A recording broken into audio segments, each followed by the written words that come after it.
Okay. Welcome, everyone. It is 8 a.m. and I would like to call the June 28th Whatcom County PUD regular commission meeting to order. The first item on the agenda is the Pledge of Allegiance. So please join me. I pledge allegiance to the flag of the United States of America and to the republic for which it stands, one nation, under God, indivisible, with liberty and justice for all. Thank you. The next item is the approval of the agenda. And I believe we have a change that we need to make to the agenda. Well, we're going to we're going to ask you to table the delegation authority matter. I was delayed in calling up Commissioner Deshmani and we didn't have a chance to chat about it because I was delayed. So Okay. We haven't had our discussion, so we put it over 2 weeks. Yeah, and John, after he got back, he reached out to me on Friday, but on my Monday was swamped. So. Okay, well, I will entertain a motion to table item 6B. I'll make that motion. Second. There's a motion and a second. All those in favor, please say aye. Aye. Okay, the motion carries. Thank you. And then we still need to approve the agenda, right?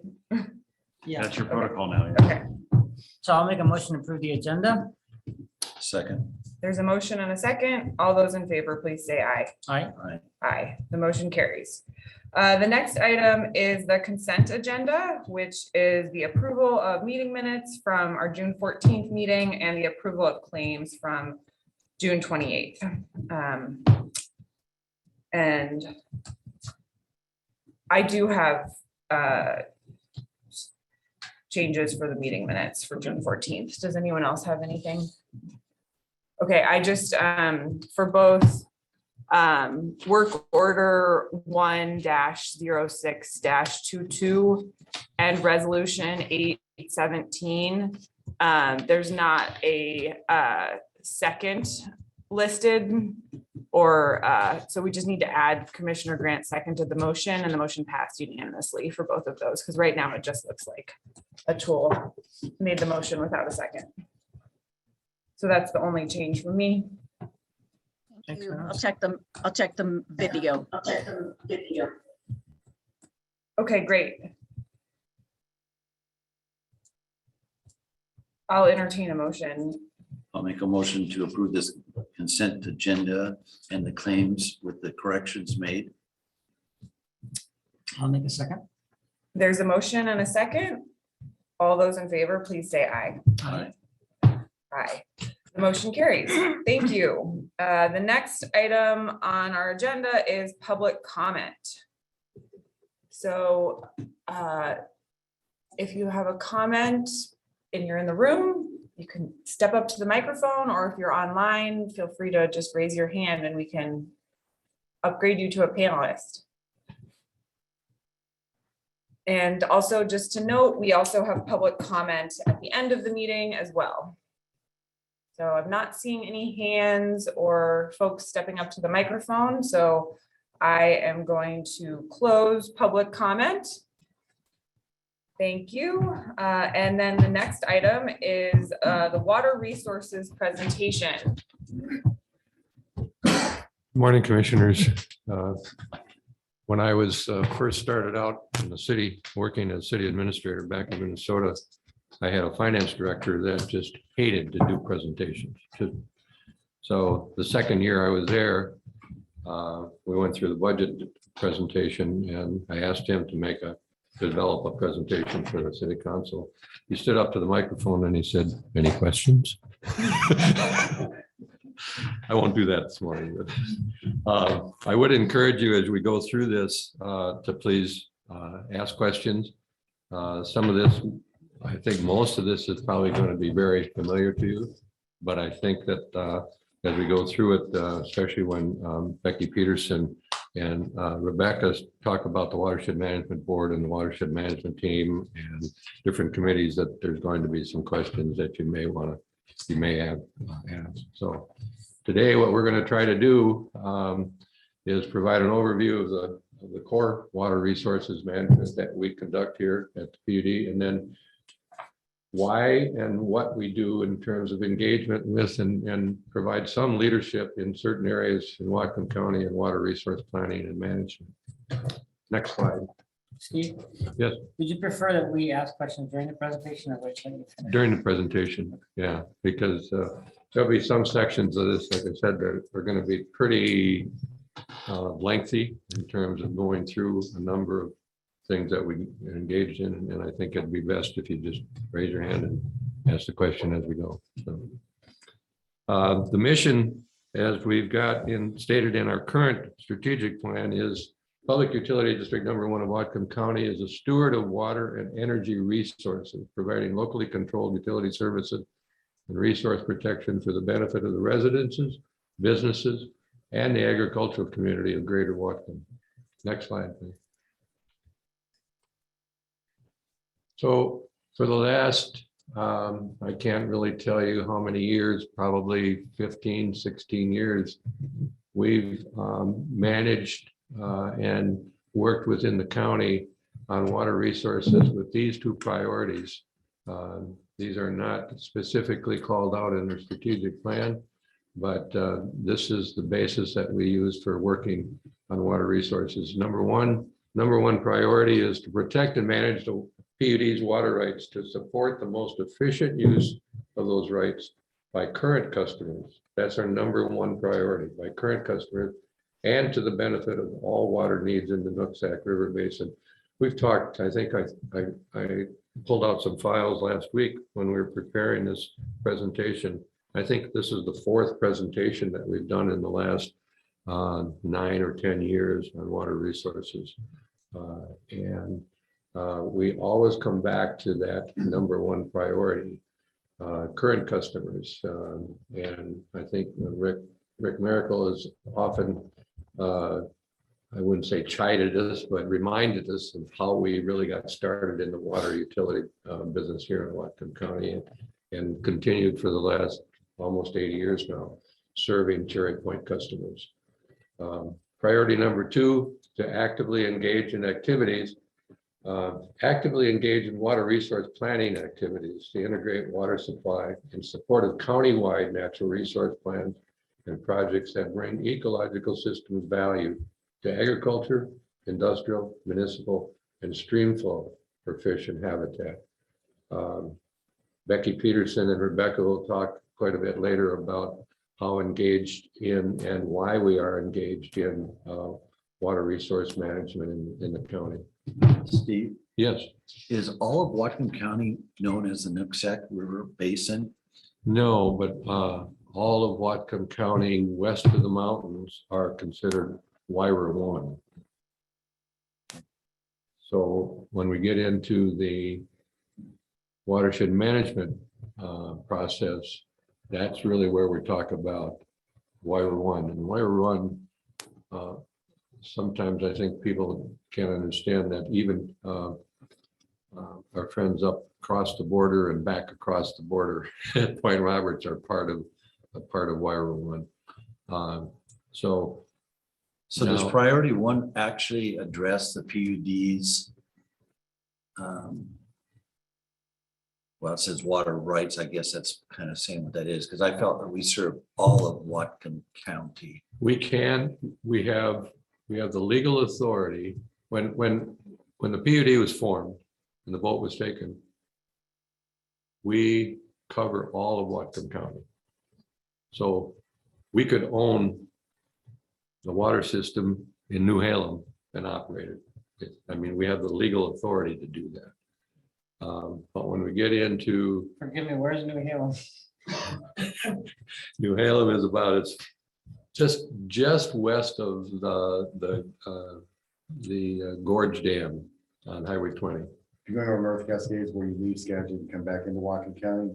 Okay. Cascades. I didn't know you leave Cascades and come back into Whatcom County on Oh, Highway yeah. 20. Yeah, That's because the highway crosses down into Skagit County, and then as you come, when you head east, you actually cross over I used to Heading back go, I north. used to go all the way over there and get all 38 votes when I ran.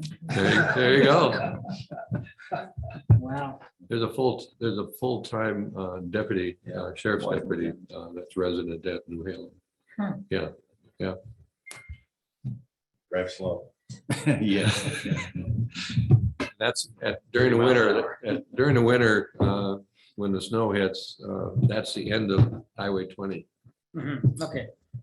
That's where the county provides services. We'll keep people from New Haven accessible. I think that's the only place in Whatcom County that the sheriff's deputy has a snowmobile.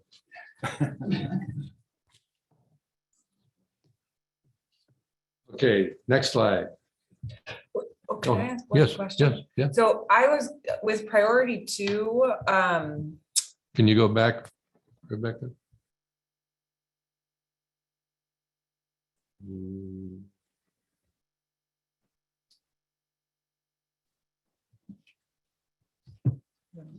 Rebecca? Can you go back to the previous slide? There you go. Thank you. I struggled a little bit with understanding priority two because there's a lot there. So I think understanding and maybe you'll get into this in the next slides, but just what ecological systems value means for those 1, 2, 3, 4 buckets: agricultural, industrial, municipal, and stream flow for fish and habitat. We will get into Okay. that. It may not be in the weeds far enough for you to get the answer to all that. But Okay. I think that when Becky and Rebecca move through the watershed management board and the watershed management team and our watershed management plan work that we are engaged in, I think some of that will come through for you. Okay. And if not, when we get there, please ask questions that Okay. we can clarify. Oh, on pursuant to Mike's point, would it make more sense instead of Nooksack River Basin to say Wire 1? On the priority 1, I don't think so. Okay, I think that on priority 2, it may be better to clarify that is the wire 1. And we can sure talk about that when we get into that. okay. Yeah. Yeah, because the protect and manage. Yeah, I get it. Yeah. Yeah. We don't deal with the protect. I mean, we provide input. Well, Stuff that's outside Nooksack, but we don't actually engage in the same. I would say yes, we do. And we're going to hit on 3 key pieces in the watershed management process that I think will help clarify that. Okay, And I'll be honest, I mean, it's a gray area because we've been fully engaged in the watershed management planning process since 1998, clearly. which goes all over Wire 1. Yes, yeah. But I think when we get there, we've got 3 slides trying to explain the 20-year history of us engaged in the watershed management board and the watershed management project, how we got there, why we got there, and why we're doing what we're doing. So. And the Nooksack River Basin is a subset of Wire 1. Yes, Just double check. yes, a very, very, very big subset. Yeah. Yeah. But there are tributaries like that drain into Drayton Harbor that are not draining into the Nooksack River. But are still part of Wire 1. Yes. Thanks for going back. Okay. Next slide.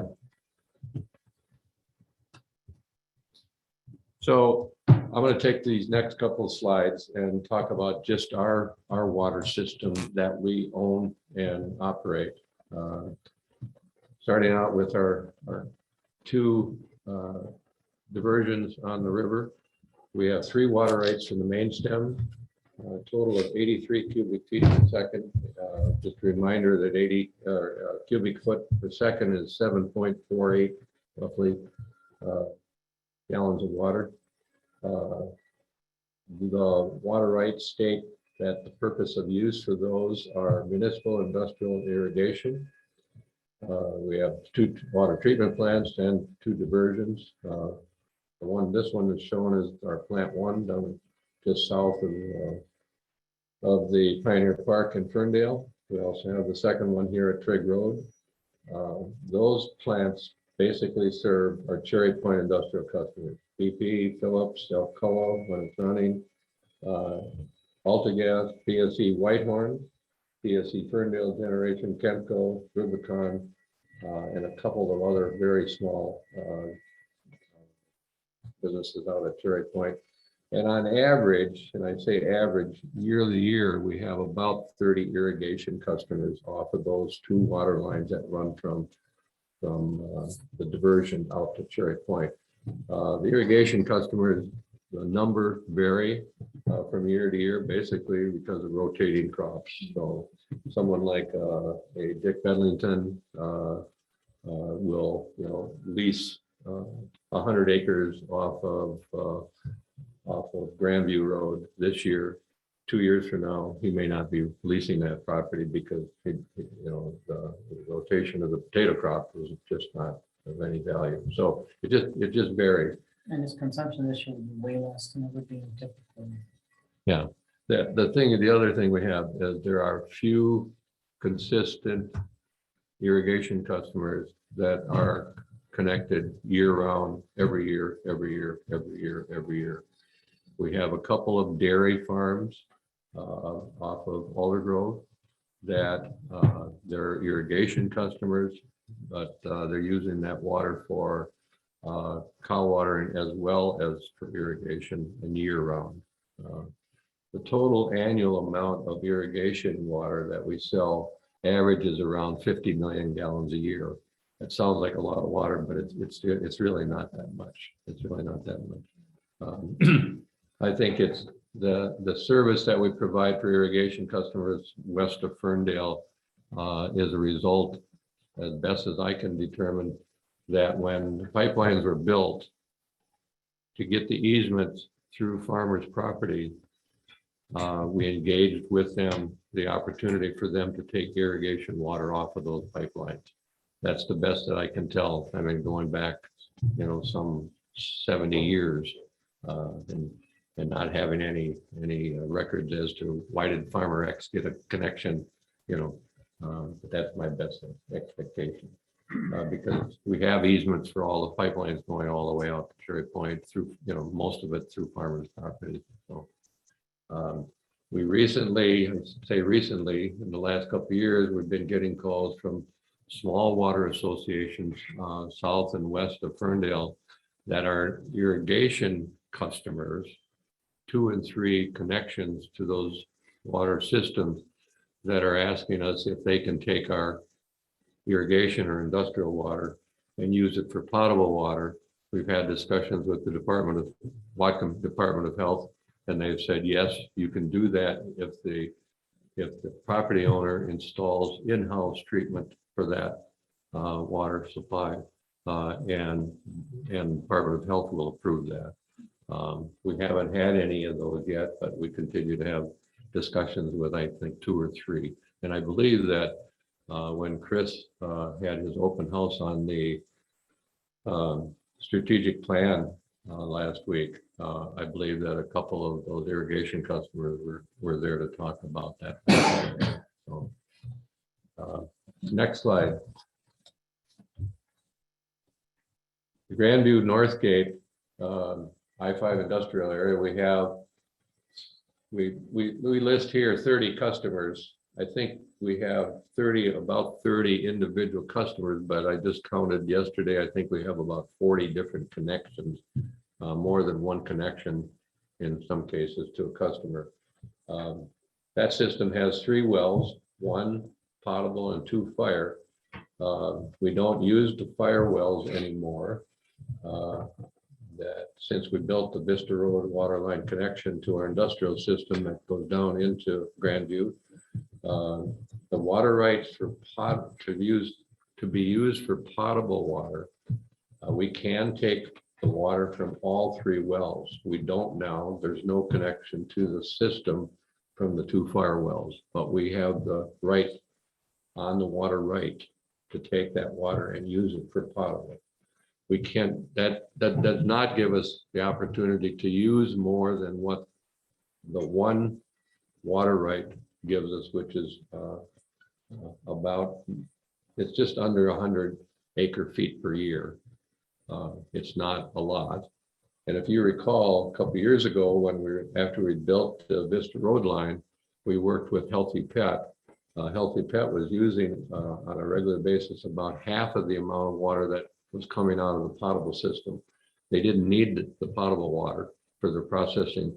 So we paid for their connection to the fire system, and that reduced the amount of water coming out of the potable system by about 20,000 gallons a day.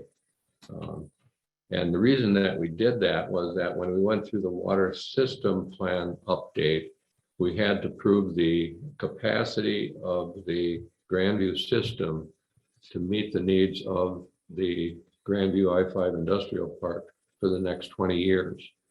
And we would not have been able to do that if we wouldn't have shifted the Healthy Pet over to the fire, the industrial system.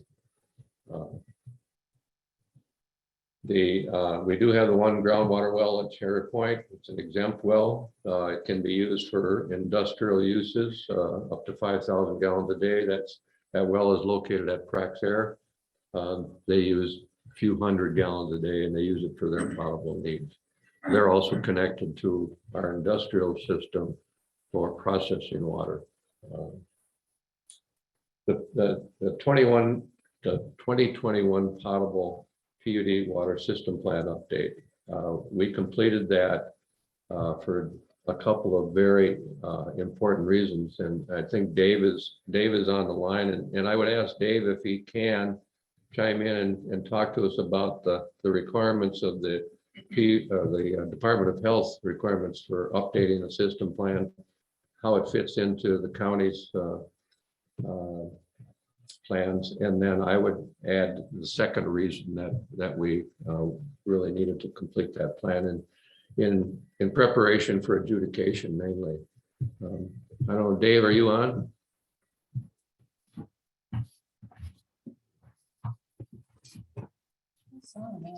Yeah.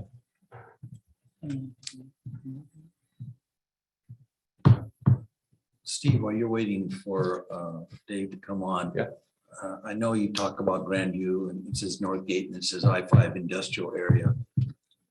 One of the things I've been curious about is what's the future growth of that area and the water needs of that area? And where would they get that water from? Because I think there's still quite a few parcels out there that can be developed, which could draw a lot of water depending on what kind of industry goes there.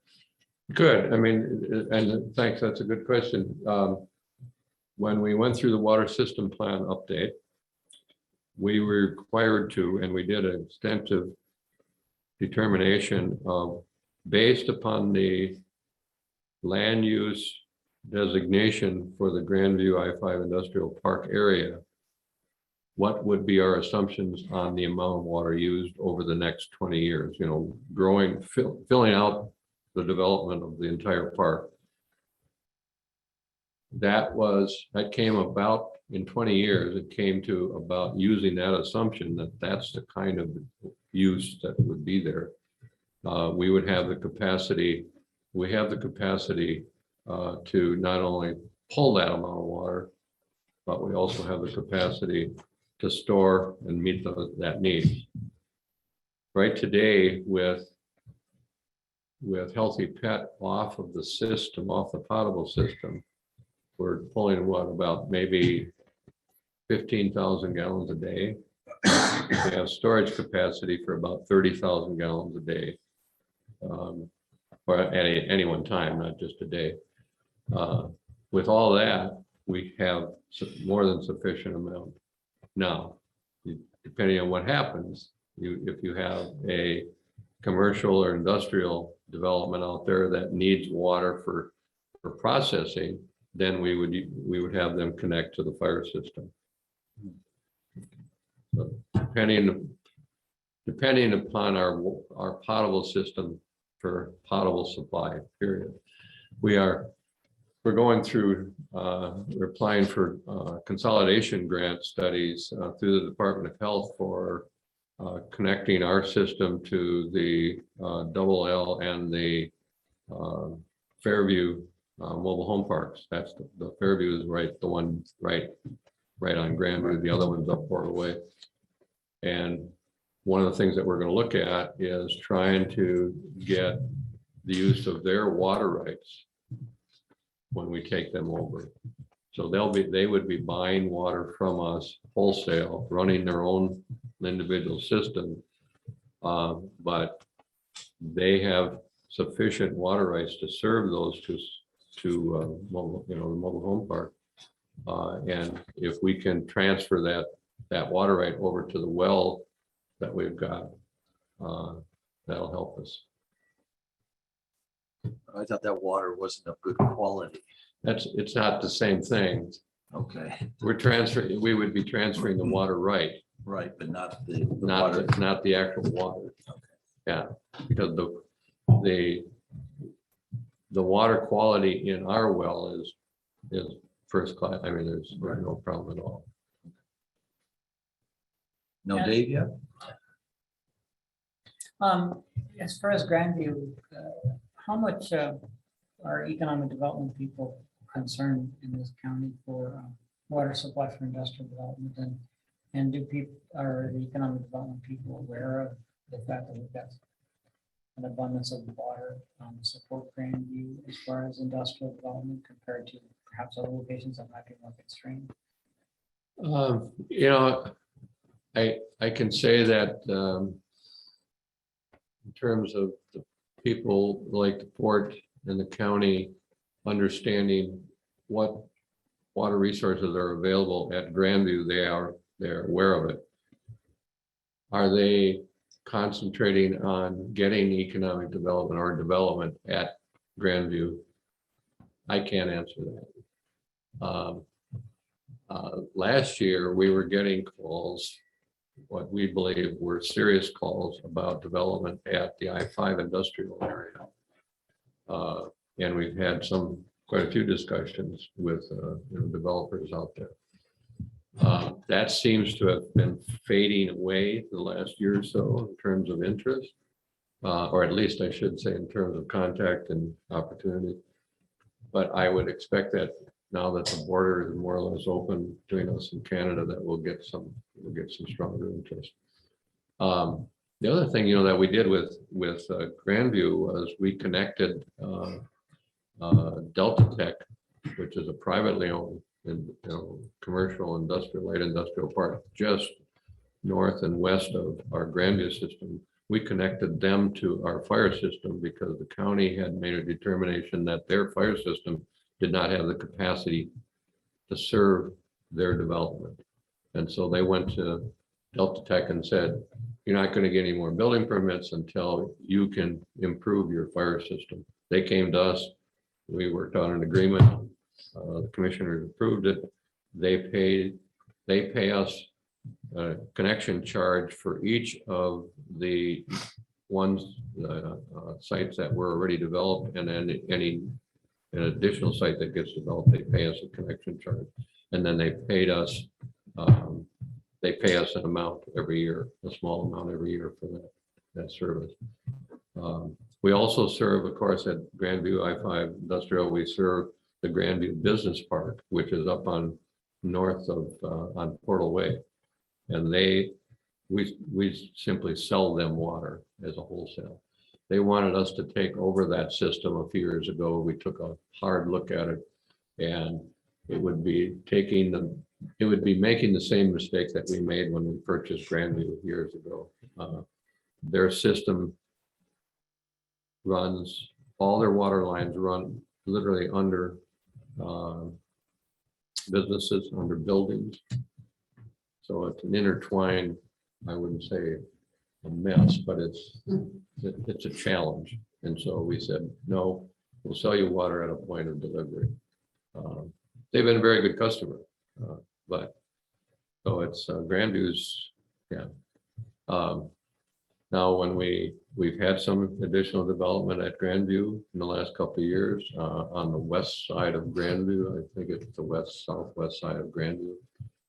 And I would expect, like I said, I think we're probably going to see some development on the I-5 side.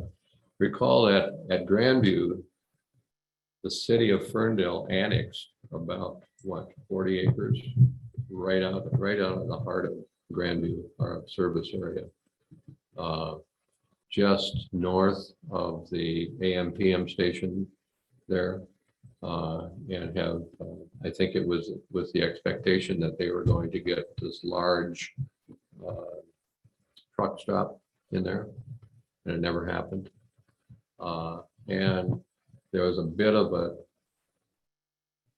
trying to decide how to say this, there was a bit of a boondoggle presented by a developer that went to the city of Ferndale years ago and convinced the city of Ferndale to go through the annexation process with the expectation that there was an imminent development there. And it included that some 20 plus acres that's open yet north of the AM/PM station, and then across I-5, a few parcels on the east side also. That never happened. And so we'll see what happens.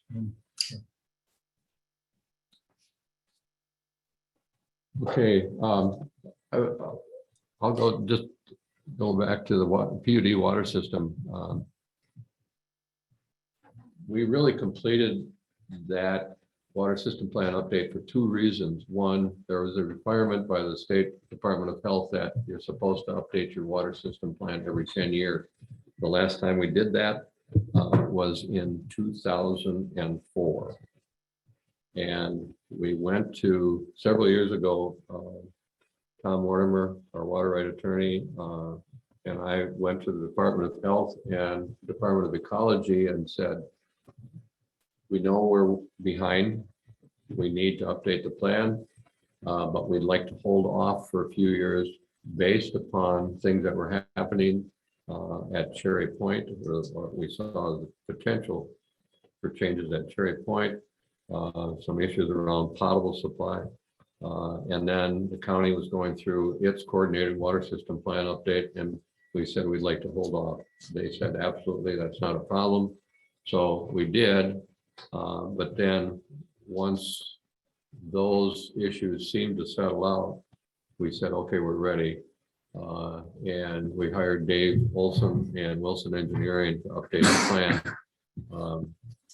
That was the number one reason for updating the plan. The second reason is that when we get into adjudication and we look at the determination for the PUD to defend its ability and its authority to sell water or to move water or to use its water rights throughout all the WIRA 1 and our service area. We needed to identify that purpose and need within our water system plan. And so that's the second, and probably as we move ahead was probably the most critical reason that we wanted to complete the update to the plan. When we get into adjudication, we will have many discussions, I'm sure, on defending the amount of water that we have the ability to use, the amount of our water rights that we have the ability to use throughout Whatcom County. And we, as the state's requirements on completing the water system plan, that's where you can identify those needs. And so we wanted to do that. Next slide. I thought you were asking for Dave to come on for a minute. Yeah, no, I covered it. So, Okay. yeah.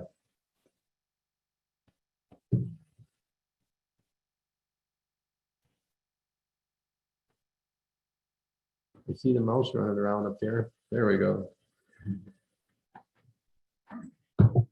Sorry about that. Here you go. I'm going to just kick this off.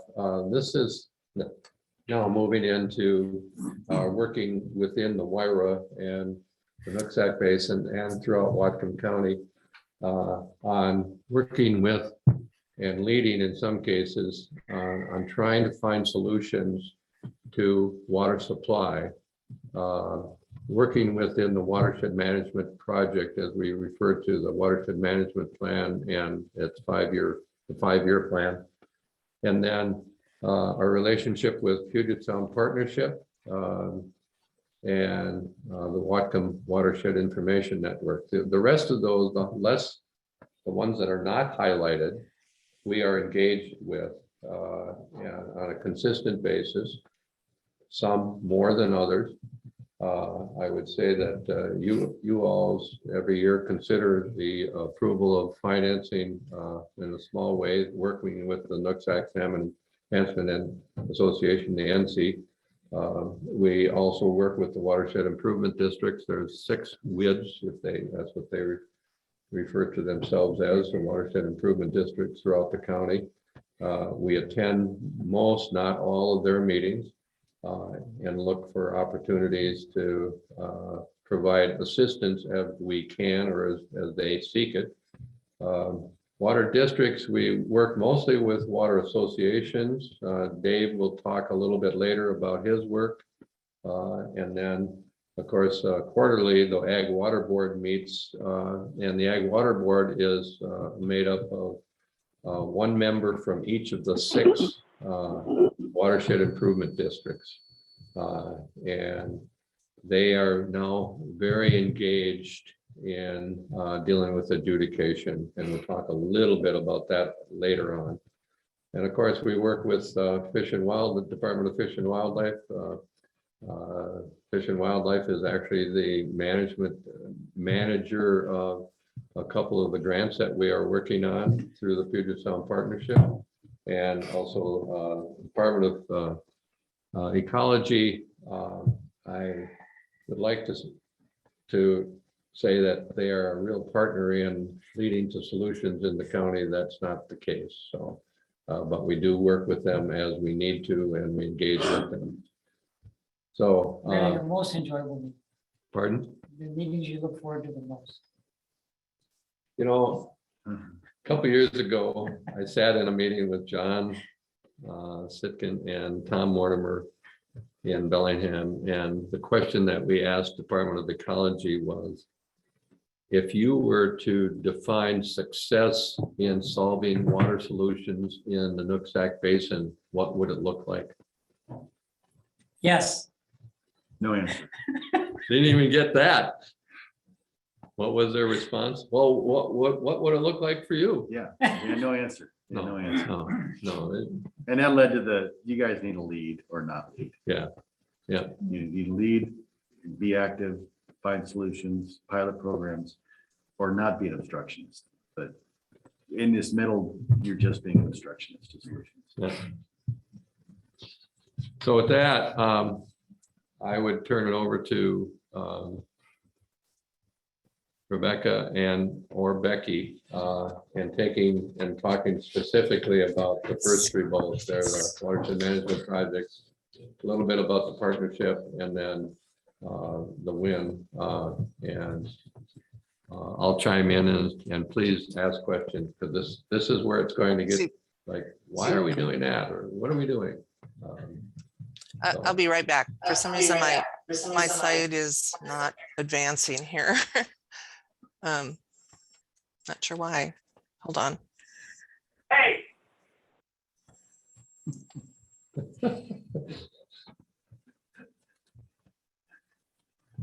The puzzle is falling apart. Help. Bureau of Reclamation's on. Yeah. The Bureau of Reclamation's not on this. On that list.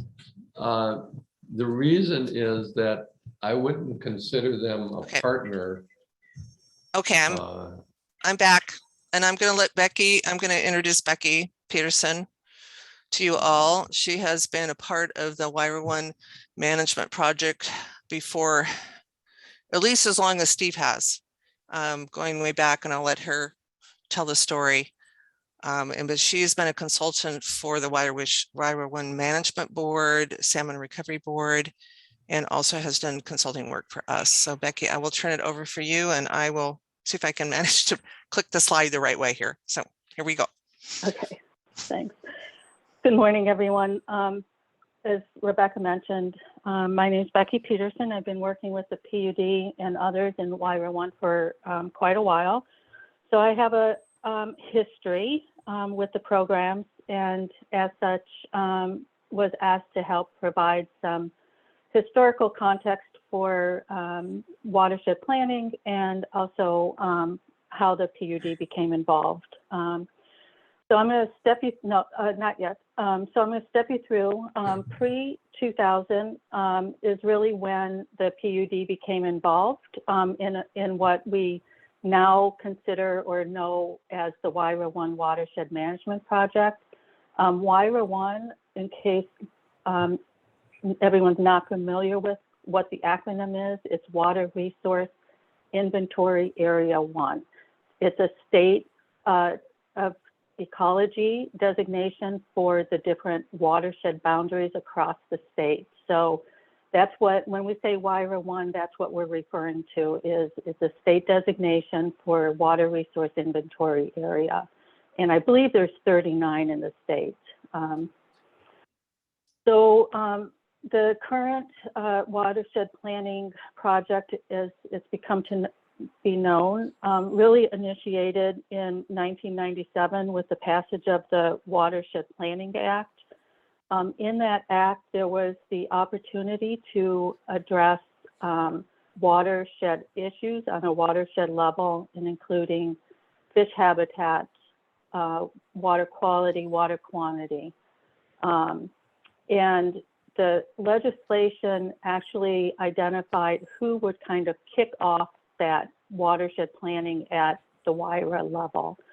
And in the legislation, it identified the leads as being the counties in the WIRA. In WIRA 1, we're lucky, we only have one county that's in the boundaries of the water resource inventory area, the largest city or town in the WIRA, and the water supply utility obtaining the largest quantity of water from the WIRA.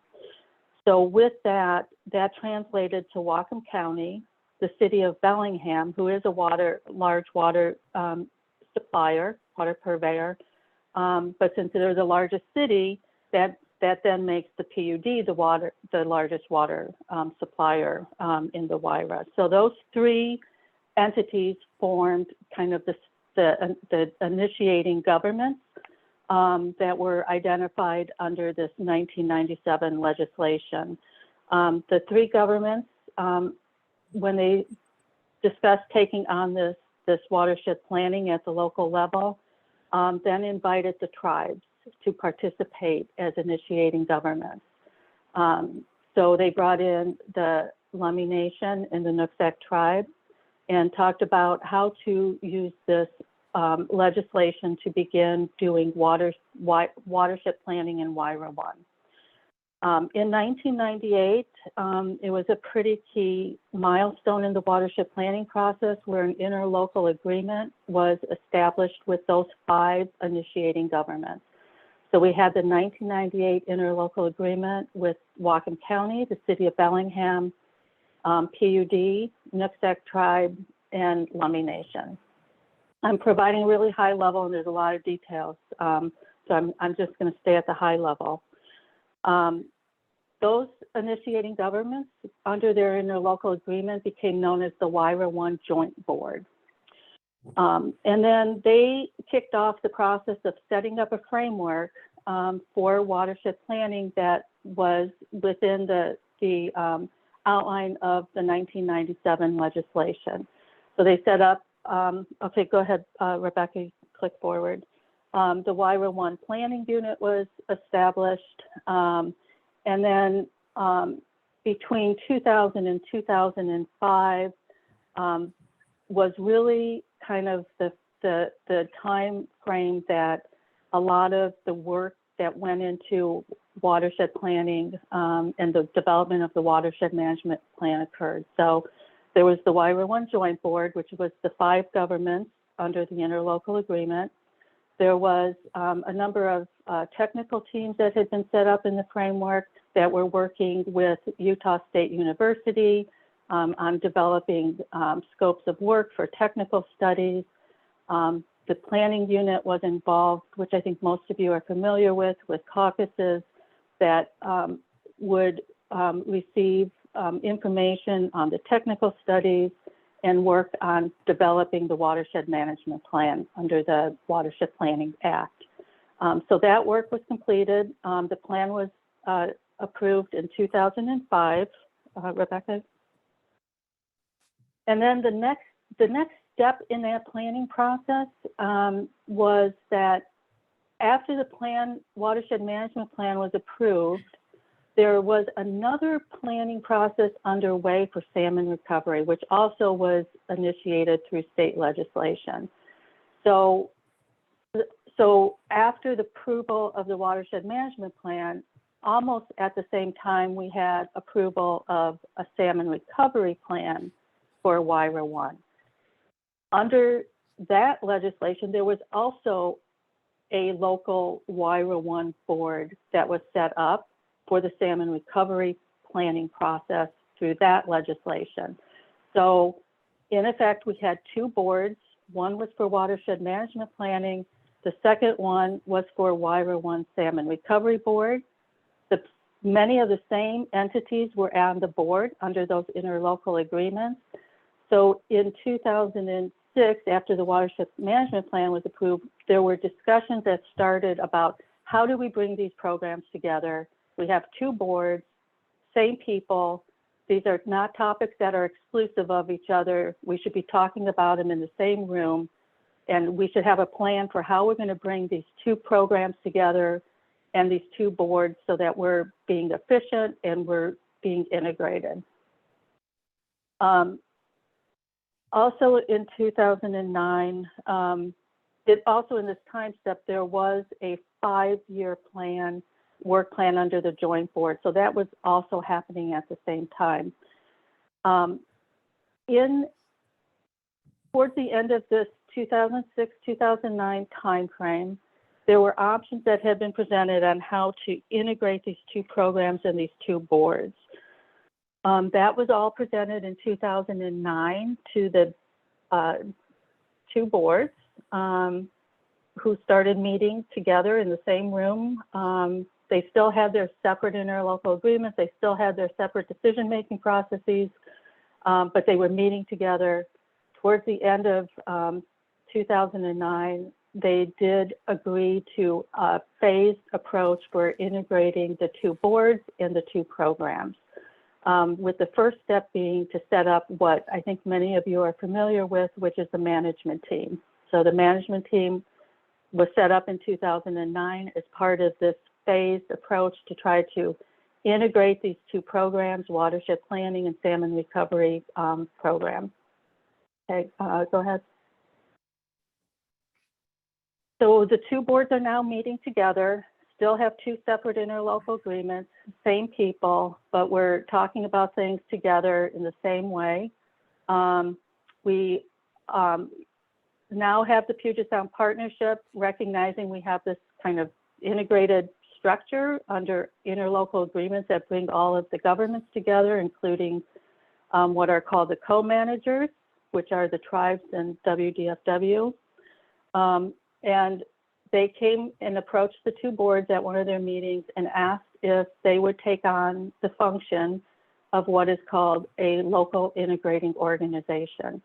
And really what that is just a way for the Puget Sound Partnership and the regional Puget Sound recovery efforts to really try to link to the local watersheds in a way that is integrated so they could get feedback on regional recovery efforts, and also to try to help find ways where our efforts support Puget Sound recovery. So that's the connection with the Puget Sound Partnership. They came to the two boards in 2010 while they were still two boards, asked if they would serve as the local integrating organization. The two boards approved that and took on that role. We ended the Lower Nooksack Strategy Work Plan, which was the Joint Board's 5-year work plan from 2005 to 2010, was coming to an end.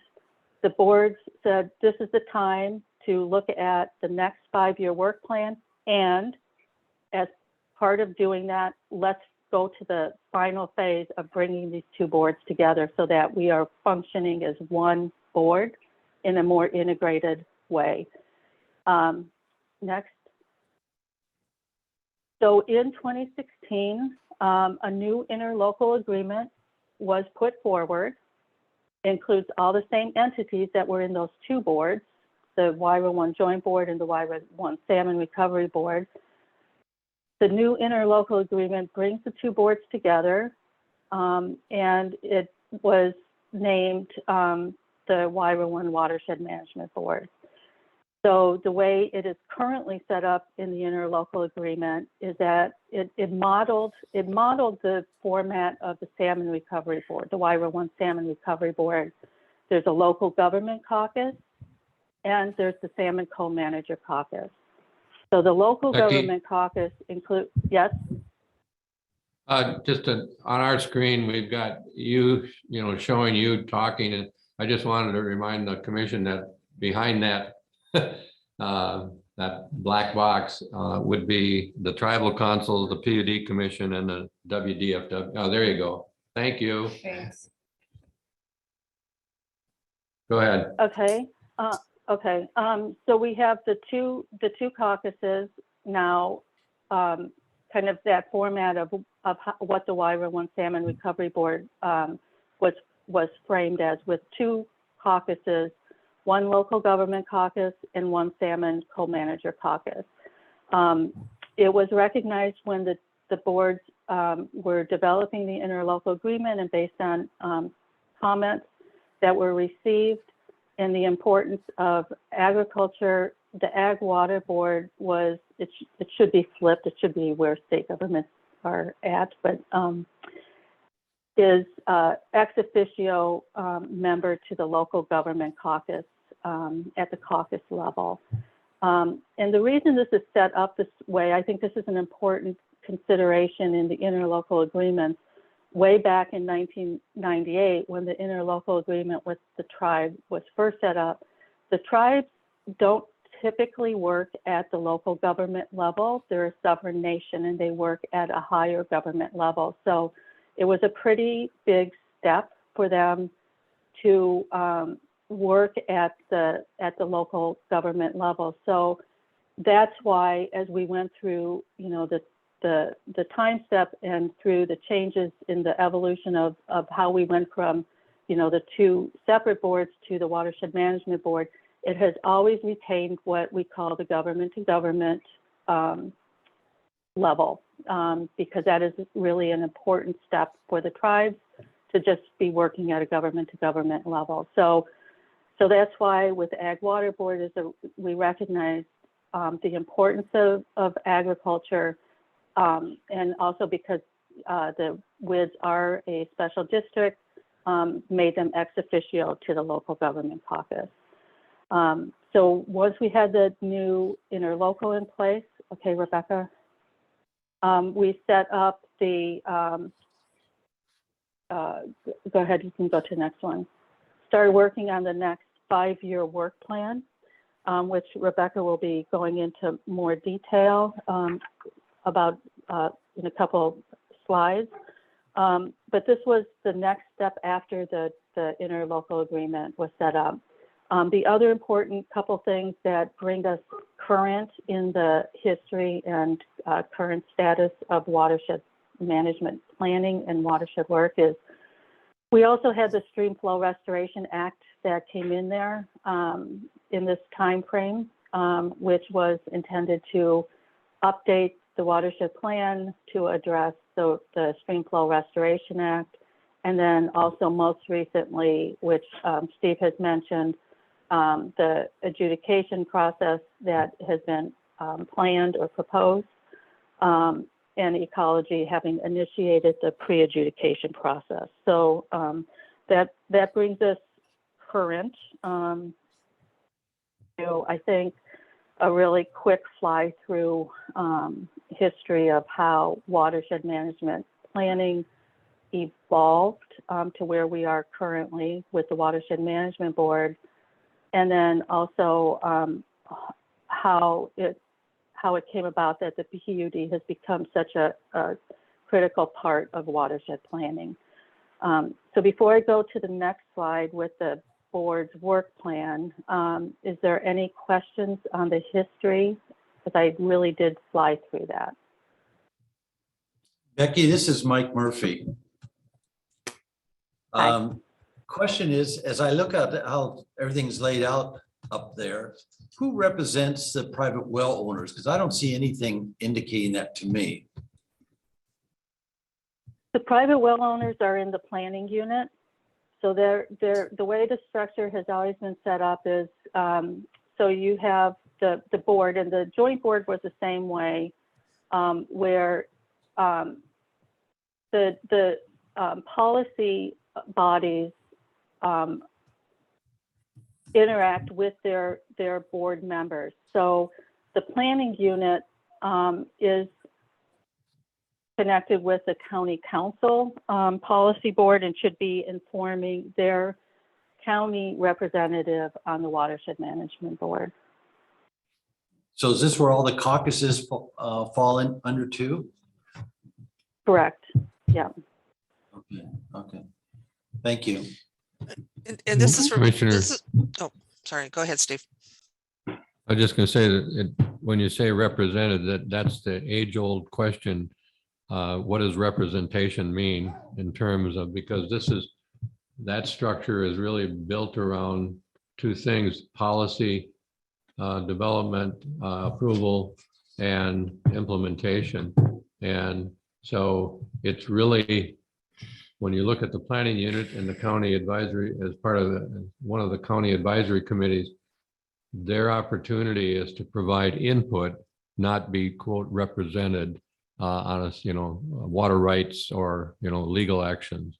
So there's this dichotomy of like, well, who represents us? Well, you're not part of the policy development and approval process only unless you provide input and impact the decisions that, in this case, the county council makes. Now, when you get into water right representation, legal representation, those kind of things, that's a whole different piece. So, Thank you.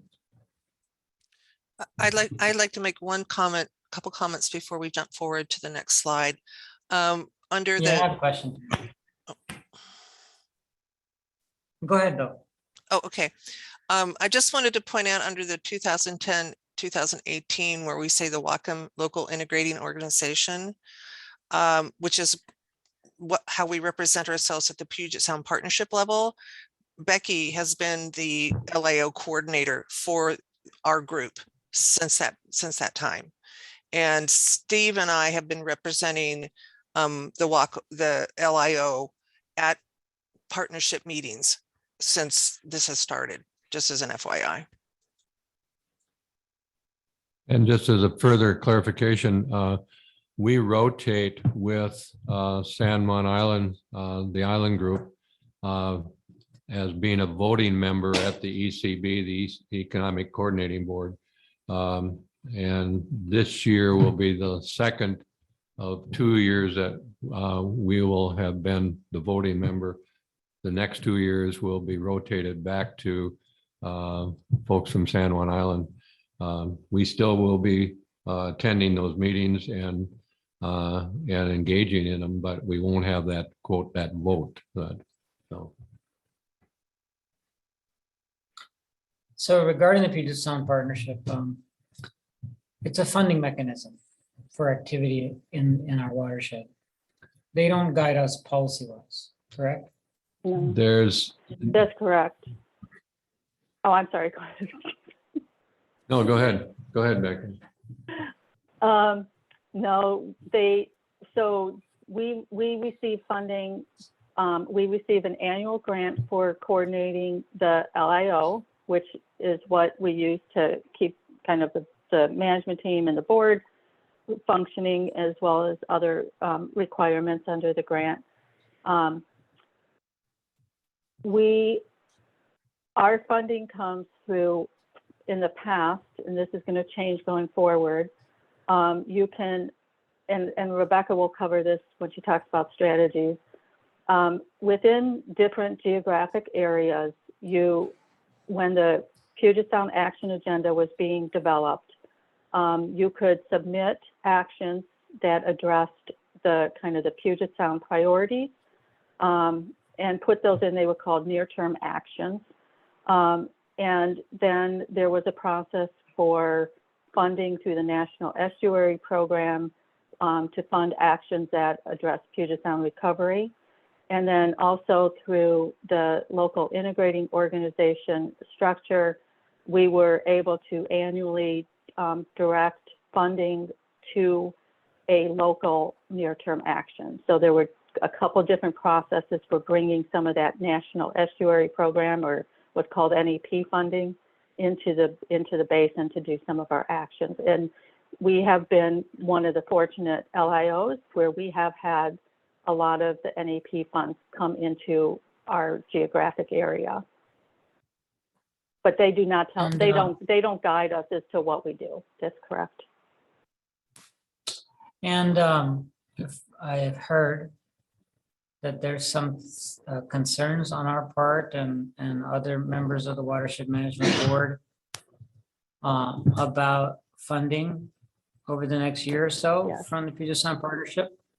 Maybe I'm drilling too much in the weeds, but No, it's a good point. The Puget Sound Partnership has made a decision in this last month to change how they would utilize funding from the federal government through them to support LIOs and help LIOs find grants and resources to fund the work within the LIO, or in our case, the Wire One. And I think Becky spoke to a little bit, but we're on a strategy, a strategic plan, how should I say this, a strategic path to be able to take a committed $500,000 for 4 years, basically to give it from the partnership to the local LIO to use to coordinate and work within the LIO. Last week, they made a totally surprised announcement that they're not going to commit to that funding. And that they are forming, they being the Puget Sound Partnership, are forming teams, they're calling it, to help the local LIOs find funding for grants, large projects, and so forth. Totally without having any conversation with any of the LIOs. So the management team last week made a decision to write a letter, and Becky and the county and getting input from everybody on the management team in developing that letter back to the partnership saying, we totally disagree with your approach. We need to have discussions.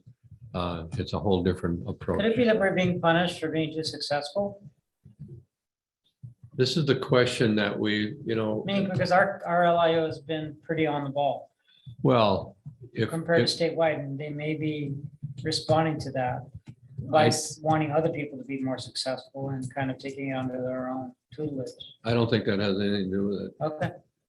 My personal opinion is, and this is just me totally thinking, that there's going to be a lot of federal dollars coming through to the Puget Sound Partnership for capital projects, a lot of money. Mhm. I mean, could be well over $1 billion over the next couple of years.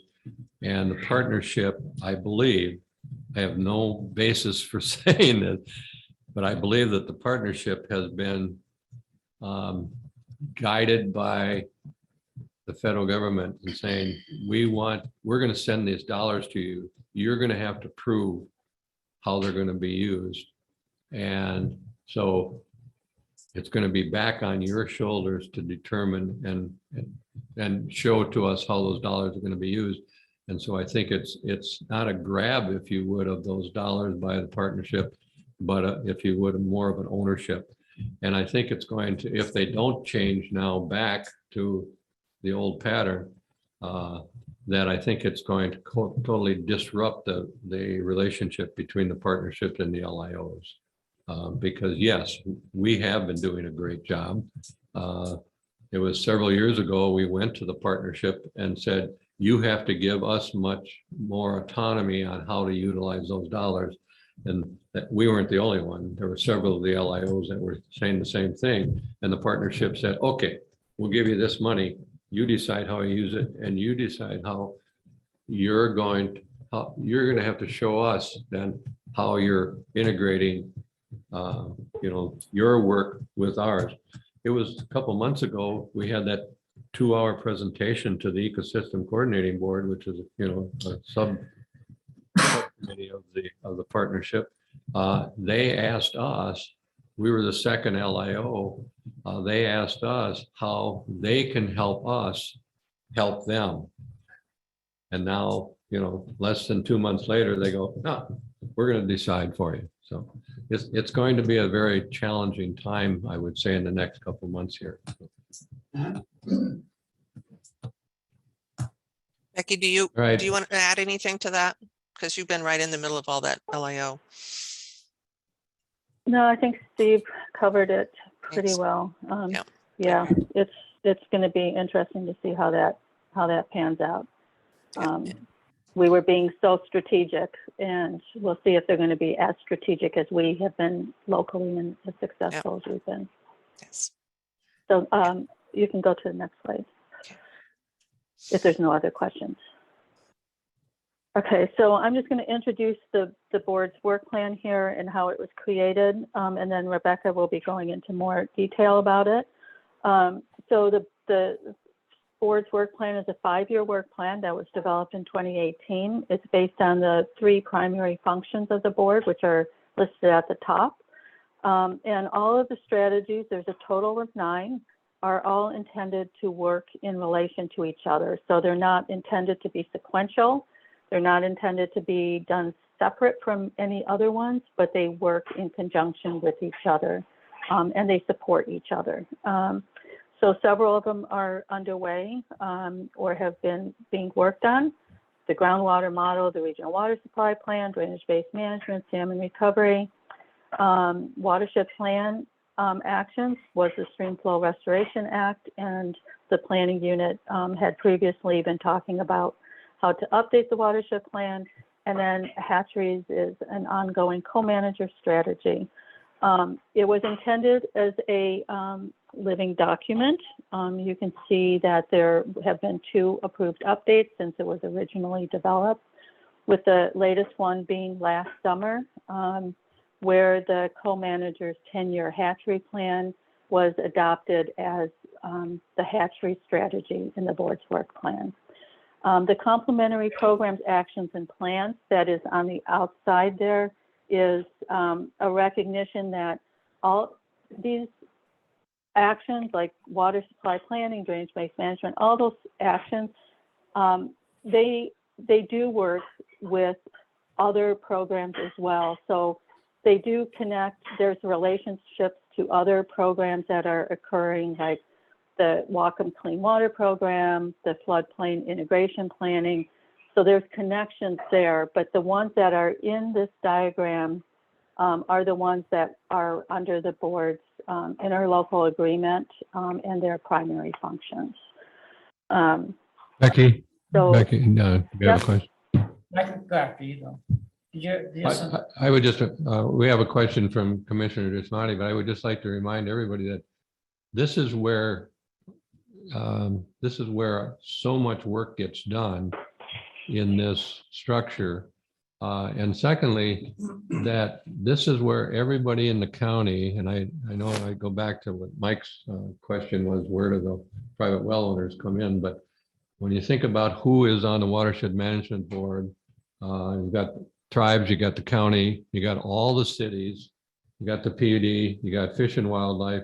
And by bringing in the Puget Sound Partnership, we also tie into state and federal government. So this is where, for lack of better terms, this is where all the work is getting done.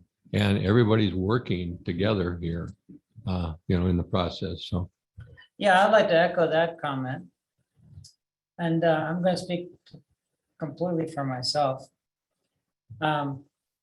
In saying that everything, all the slides up to this point, although important, for me personally are beyond boring. And because they talk about policy, procedures and systems and, you know, acronyms and acronyms and acronyms of acronyms. But to me, when you think about outcomes, so what is the fruit of all of this coordination and trying to get alignment so that people don't feel like they're left out of the process, and we make sure we figure out where resources are coming from. The outcomes are reflected in the strategies here. And somewhere or another, everything we're doing in supporting the ecosystem, the Nooksack Basin, shows up somewhere underneath this, under these 7 strategies, or 9 strategies, sorry. Like habitat, and I think habitat shows up particularly under strategy 5 and 6, right? Mhm, mhm. Of course, Hadges is explicitly called out. So I just wanted to point that out for my colleagues as well. Because this to me is whether somewhere or another, if there's anything that we have that we want to see that's getting addressed, where it'll probably fit somewhere under one of these 9 strategies. Can I I, would say that. can I add something? Yes, I think that is a really important point. I mean, and this is my personal observation and perspective. It is a lot of process and procedure that you see that we've covered. And it's really the foundation of the collaborative effort that is underway. There's all the staff teams working together. They're the ones who are implementing specific work under all of these strategies. So when you hear things about, you know, we just did all these salmon recovery grants, it's all under strategy 5. You know, when you hear about, you know, the water supply plan being developed for WIRA 1, it's all being done within these strategies. So much of the work that you're hearing about is being done as an outcome of this rather boring procedural process. Sorry, Becky.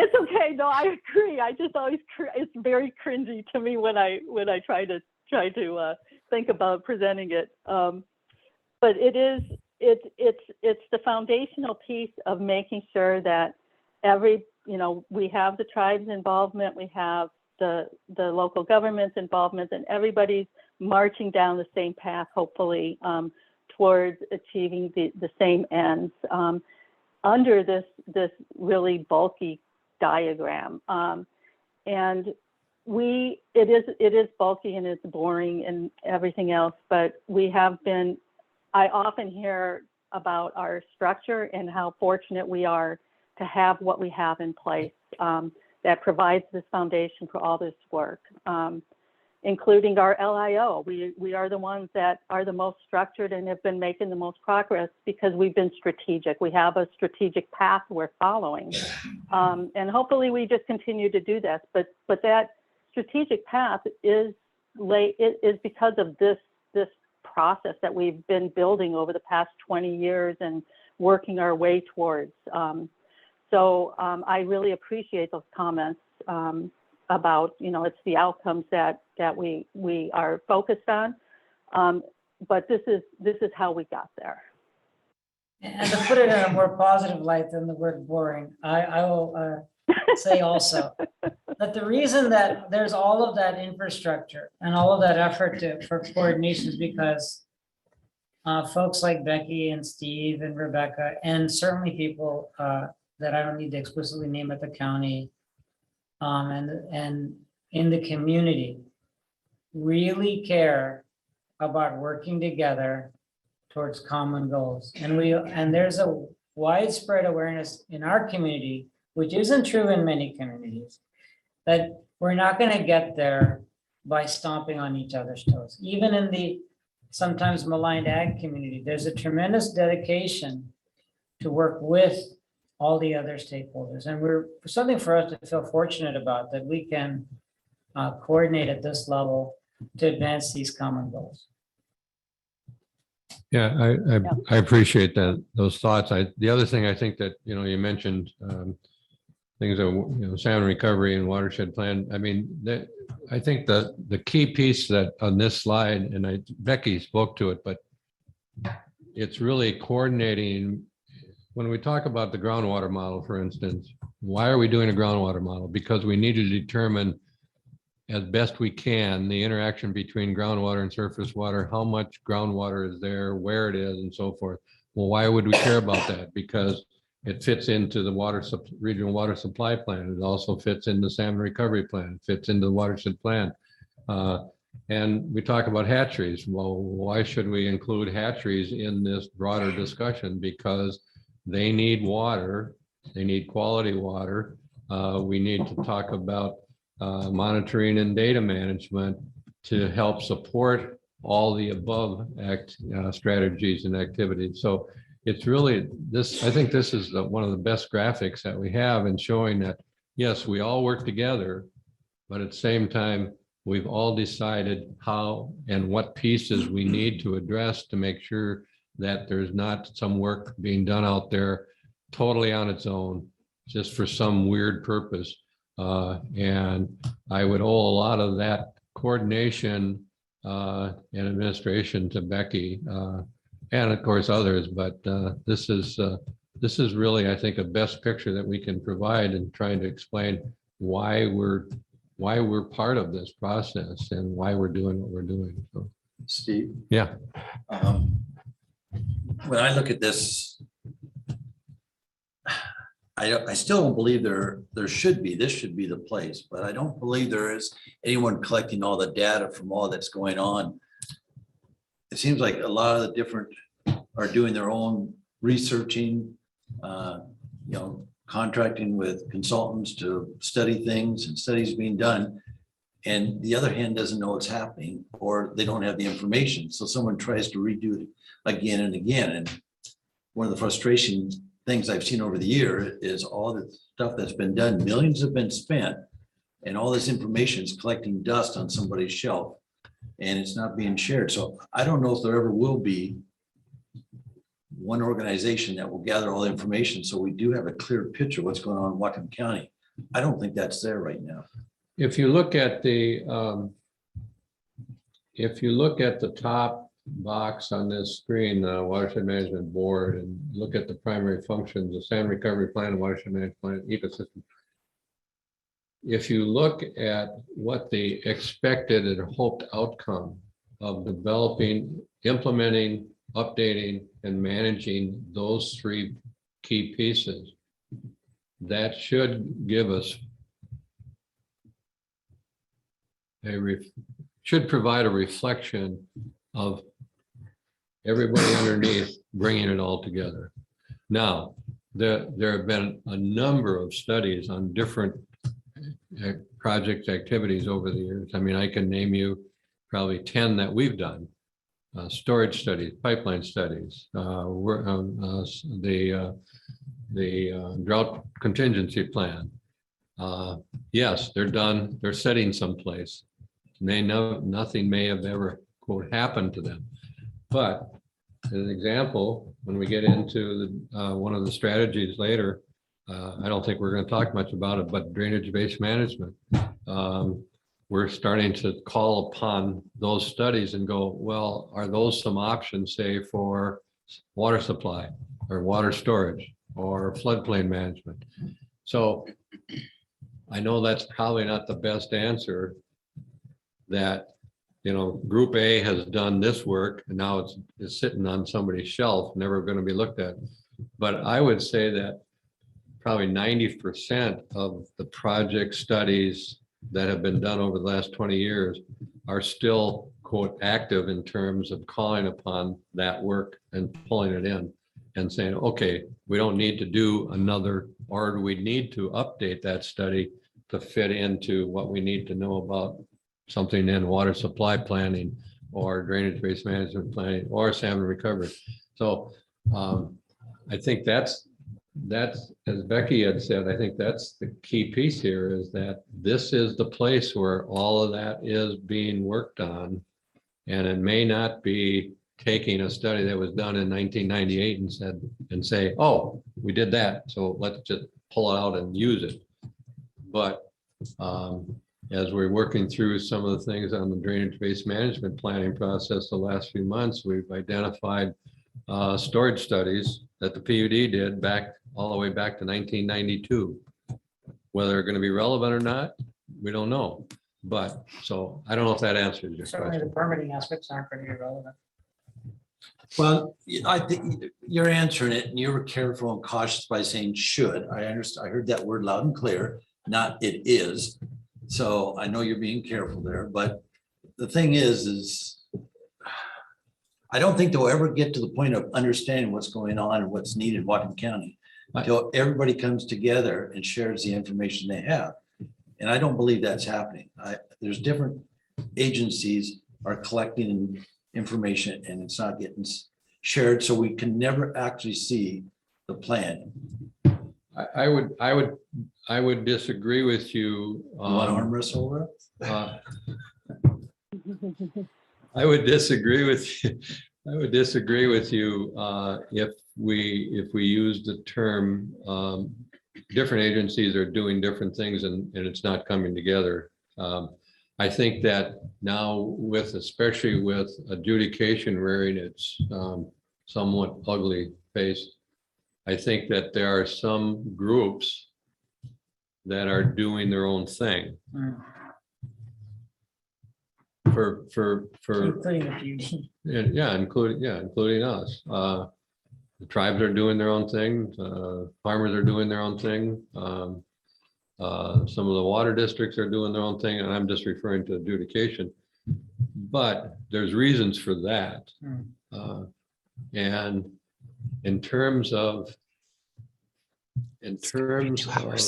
different agencies doing their own things, doing their own studies, doing their own data gathering, I would say that there's most of the public agencies that are doing any of that work. It's being done within the It's context. showing up in there. I Yeah. mean, at least what I've seen. It's just that it's not being put out there. So. But the members of the watershed management board and the management team are getting exposed to all of that work. Okay, well. thank And the goodness every planning year unit. is a New year, you put the old year behind you and you look forward, because sometimes it just seems like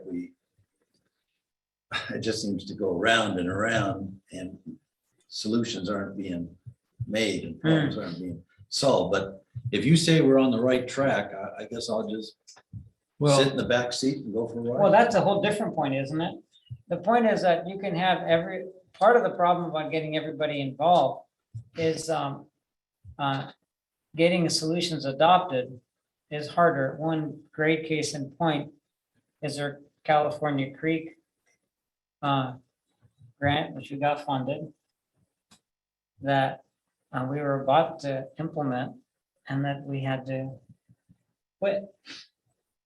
And the reason we had to quit is because relatively late in the process, I think after we've got funded, some concerns came up about the potential adverse impacts of it. Really a study, not a permanent installation, but to explore the possibility of taking water out of the main stem and using it for infusion to support a kind of storage and inflow of water, right? I mean, you can help clarify this point, but we couldn't complete the project because, I mean, we've learned from that experience, and ecology certainly didn't make it easier. Hopefully ecology is smarter about it.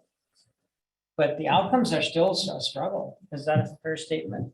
Many cases, especially when it comes to physical implementation, the outcomes are still a struggle. I would say the other challenge, I think that's a good.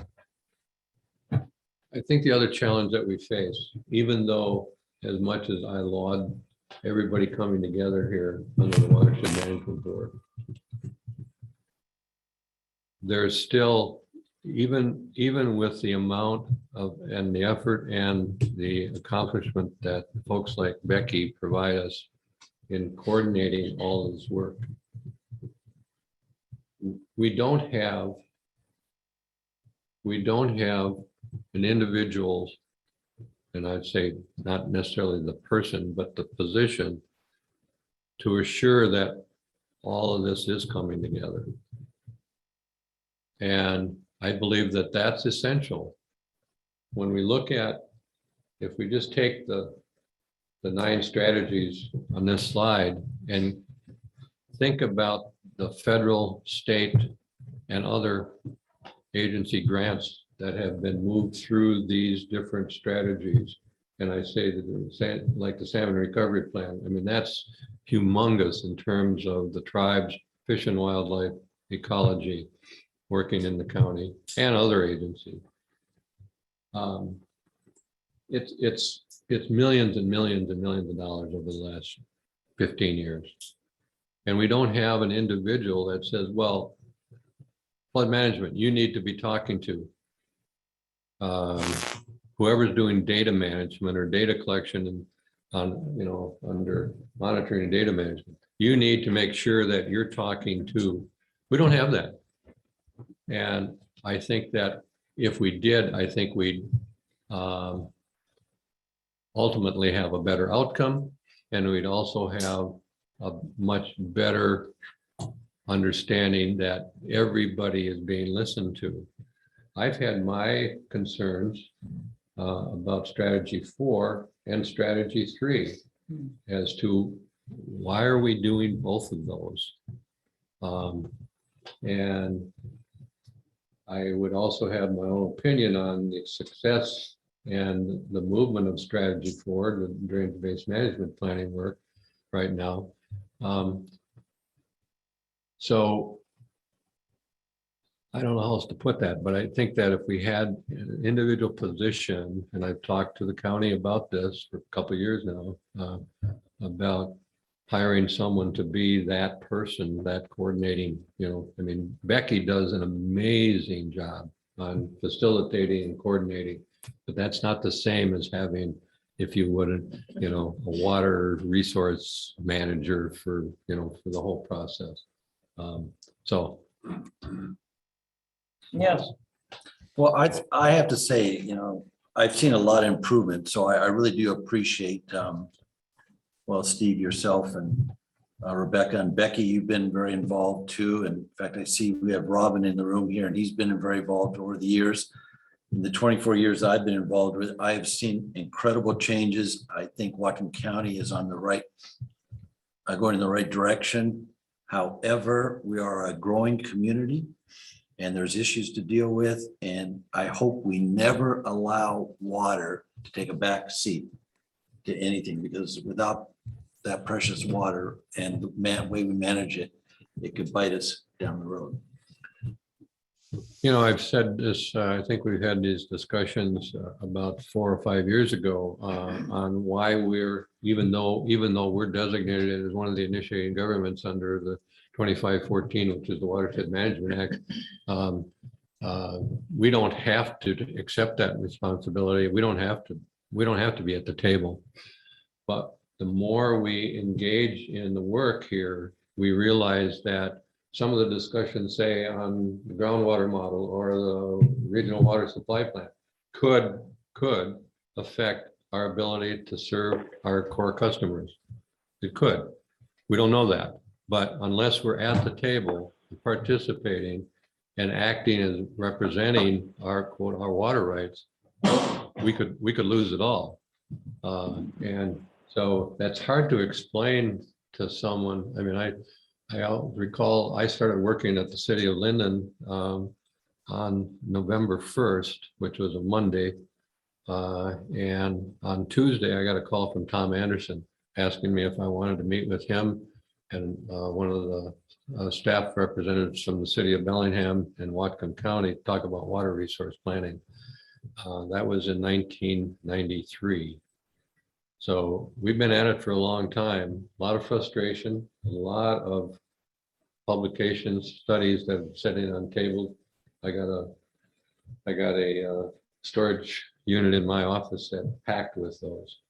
But almost every week, we also get a request for, did you have this study that did this? Yes, let's pull it out and use it. There's a lot of frustration voiced in the county over the years, constantly saying, nothing's getting done, nothing's getting done, nothing's getting done. It's hard to explain. There is a lot getting done, a lot getting done. Are we reaching, quote, success level? No, we may not recognize that when we see it. And then, of course, now with the adjudication that's coming up, sort of dancing. With that, I don't think I answered your questions really, Mike, but. Steve, this is Rebecca. Should we move? Should Why I don't we move move? ahead? Yeah, but we We're have one just- more slide on this, We're so 80 minutes in, so we allocated about 60 minutes for this. I want to make Yes. sure we just keep moving along. Yeah. yes, and I Oh, I did have go one- through, One last item, an outcome that's I will go through this slide been quickly. identified that we've had, this group pretty much supports, the Watershed Management Board supports. And that is, there was a catastrophic fish Kill? kill last year Mhm. in September, was it, or August? No. It was in Was it June? it was September. Yeah. It was what, yeah, it was low flow. Low flow, and We lost about 1,500 known salmon. this community strongly supported a series of actions and requesting governor support. And although like their response from the governor's office was very supportive initially, it got no support. So like there's some very obvious near-term actions that can be taken in this with regards to this tributary. And the tribes asked for support for that. And they still don't have the support they need to take those actions. They didn't get anything out of the governor's office or out of the state legislature for Yeah. funding. So that's another example of the kind of statement that you're making. So, and it wasn't expensive. I'm telling you, it's not. No, the original request from the Nooksack tribe on that was to have the governor set up, which he has the authority to do, set up an emergency action team to address the issues. Right. And then provide some funding for adjusting stream flows and deepening some channels in that immediate area. And getting in, I mean, they got a response and basically we'll think about it, but that was it. Mhm. So, I mean, so there's, unfortunately, to support your point, there's lots of examples of missed near-term actions that would increase credibility of the whole process. And This- so, I think this is the critical part of the Watershed Management Board being the local LIO that hopefully strengthens our ability to work with other members of the Watershed Management Board to influence decisions both at federal and local levels. So, that's true, because that's federal funding Right. at Peterson Sun Partnership, and we don't always have to depend on the state. right. All right, we better move ahead. So Steve and Next slide. yeah, did I give you the next slide? The How many slides coordination, do you have more than? Oh, we've got quite a few, so we need to move. do you want me quickly to here. move past this one, Steve? Or just briefly talk about? Rebecca? Yeah. Can you hear me? Okay. Can you hear me? 1 second. I think wanna TV freaked out. I gotta Do you know go. what the next slide is, Steve? Can you get- Yeah, it's a list of the strategies, and she was gonna speak to the strategy that we are directly involved with, and explain why and what we're doing. You can't hear Um, me. I can probably take it if she. Well, I'm not sure why.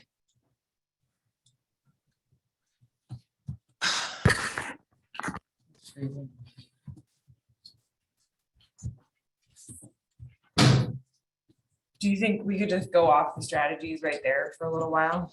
Mike's here, Mike, so system administrators in the room. There we go. See if we can-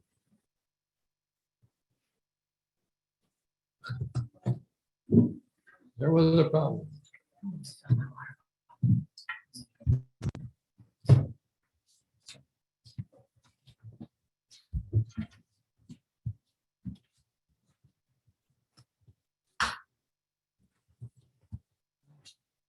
Can you hear me now?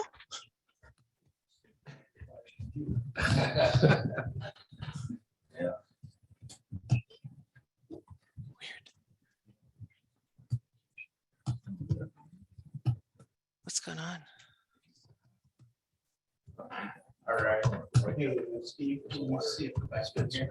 Yeah. Rebecca, can you hear us? I can hear you. Can you hear me? Yes. Okay. Good to go again. I was freaking out going, whoa. Hi. I know we Commissioner talked. Grant, for just one minute, Okay. 1 second, she'll be right. Oh, sorry. I didn't realize that Christine wasn't sitting there. She's just refilling her water bottle. Okay.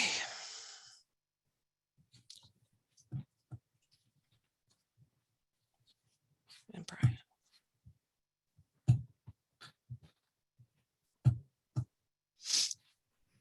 Do we have AC in this building? Yeah, We do, okay. Just curious. right now we don't need it. No, we don't, no, but I'm just curious.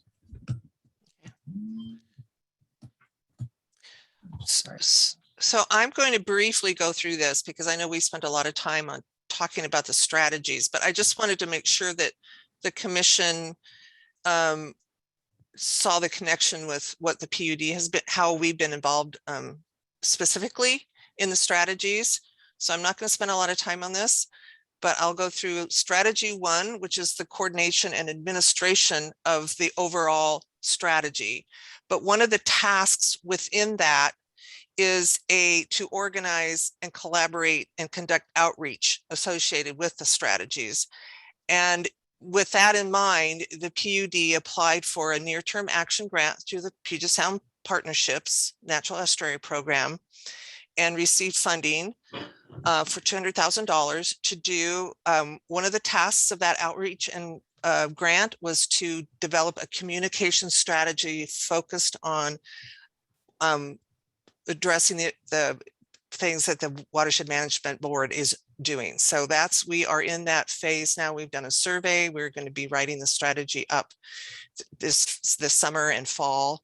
This grant, we started the grant in 2020 and we'll be ending the grant in 2022. Other tasks that also were involved with this grant had to do with supporting the Whatcom Watershed Information Network program. We support the speaker series, Whatcom Water Weeks, and the steering committee work. We've done some trainings, some symposiums. Then jumping to the groundwater model, that's a little bit further back. That phasing was done from 2014 to 2019 with various funding. And in 2017, the PUD again was asked to and applied for a grant through the NTA, the near-term actions, and we received $100,000 to support the phase 4 of the groundwater model. There was also funding included from Whatcom County. That model is now been peer reviewed, and we are looking forward to working on that again through this strategy process of updating it. Then strategy 3, regional water supply plan. Again, on behalf of the Watershed Management Board, the PUD applied for and received the grant, near-term action grant for $200,000. We are in the phase 2. We are writing that phase 2 right now. We've hired RH2 as our contractor. Phase 1 was completed a couple of years ago now, or a year and a half ago. So those are the 3 main strategies that we have specifically involved with managing grants for. We are also involved just as part of the staff team and management team on all the other strategies. Originally, we were listed to be the lead for the monitoring and data management part of this strategy. We're rethinking that with the Watershed Management Board group, and possibly maybe suggesting that the county take the lead on that, since they do have a lot of the data capability of storing that data, but that's not a done deal. And Steve, you can jump in and say something about that if you'd like, or Becky. But I know we're a little over time, so I'm happy to take questions if you have any on specific. And what I would like to do once we are finished up with both of the regional water supply plan, strategy 3, and the program outreach and engagement, both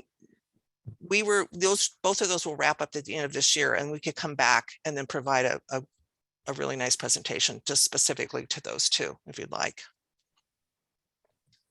Becky, Steve, you want to add anything? I can't hear you. No, I don't think that's. Okay. Anything? Yeah, it sounds like you're not. Next slide. Okay, Let's go to the next slide. that's Dave. Dave, I want to turn this over to Dave Olson to talk a bit about his work in the past and what he's working on now. You had approved accepting a grant for completing some analysis or study on groundwater level in wells in the county. And but Dave will talk about all of that fairly briefly. Dave, are you with us? I'm here. Am I here? All right. Yes. Good. Thanks, everybody. Dave Olson here. I've been serving the PUD since 2002. Actually, since 1990, the PUD first engaged in this technical support for non-owned drinking water systems when it facilitated the first coordinated water system plan, which was required by Whatcom County under the 77 Coordination Act. And then in 2002, when arsenic became a big issue, when they changed the level, the PUD initiated, and that's when I first started engaging specifically with the PUD with the concern about the community water systems and how that would impact them.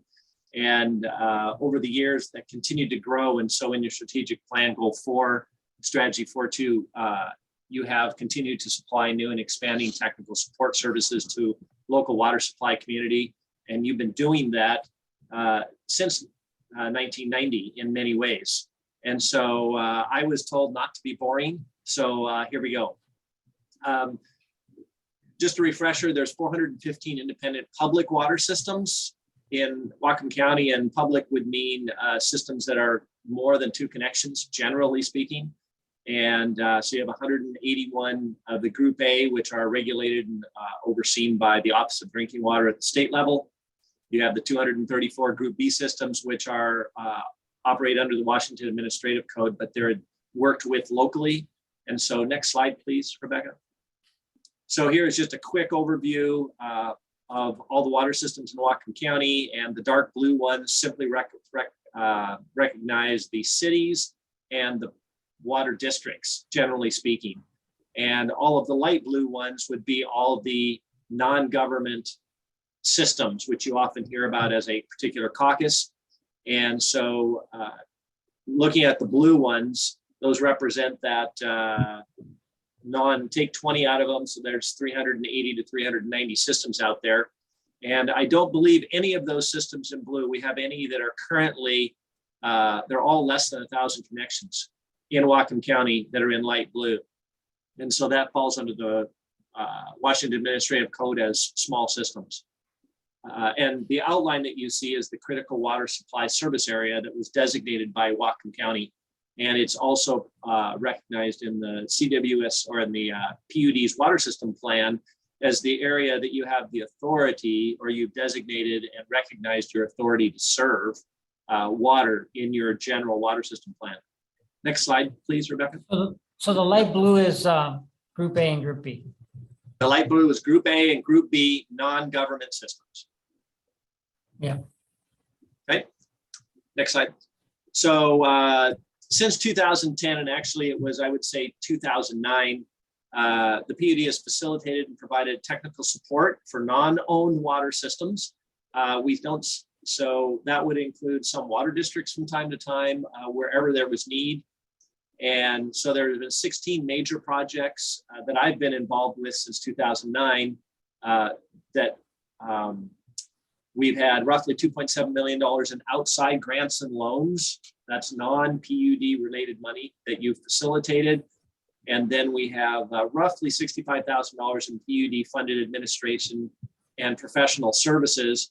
And honestly, the bulk of that is over the last 4 or 5 years because of the Department of Health when they stopped providing as much funding as they were doing. And so that number is roughly through the 2023 work orders that are in place for the support that you're doing. And we just hit a couple of highlights there. There was the North County Regional Nitrate Contamination Study that resulted in $1 million in grants and loans for consolidation of 4 systems. And there was approximately 100 acre-feet of water rights that were secured for the city of Linden as part of that coordinated effort between Linden and Sumas area. So that was roughly 33 million gallons a year, which was obviously important to Linden. There's been multiple smaller feasibility study grants that have led to additional consolidations in grant money. One of the highlights was a large system inside the city limits of Ferndale. And that system was able to convince through the study, the city of Ferndale to apply for state consolidation money. And they approximately $2 million off the top of my head came out of that application, and half of that came in grants and half of that was a loan, where they were able to update their system to city standards and then have the city completely take over the system. So that was a big success there. And then the most recent project that was completed was the 2-year pilot program, where one of 2 in Washington State, they allowed us to take a look at how to help small systems in a technical support type of fashion. So next slide, please, Rebecca. So we're not going to look at any details on this, but this is the takeaway from that 2-year study. And really what it represents is roughly 70 years of history where bootstrapping farmers and small communities came together, built the systems, did all the hard work. And then in the same analogy you would have with a car, you get to the point where the car starts getting tired, the car changes hands, and how you manage and take care of that car is the same analogy you would have with your systems, aside from all the regulations and things. And so we're in this cycle where we have a lot of aging infrastructure like the rest of North America. We have a lot of retiring and voluntary bootstrapping boards of directors and volunteers. And so the pilot study went through a project of looking at the challenges and ways that we may be able to restructure or reorganize the support mechanisms for our drinking water community, which is all of those light blue areas that we saw.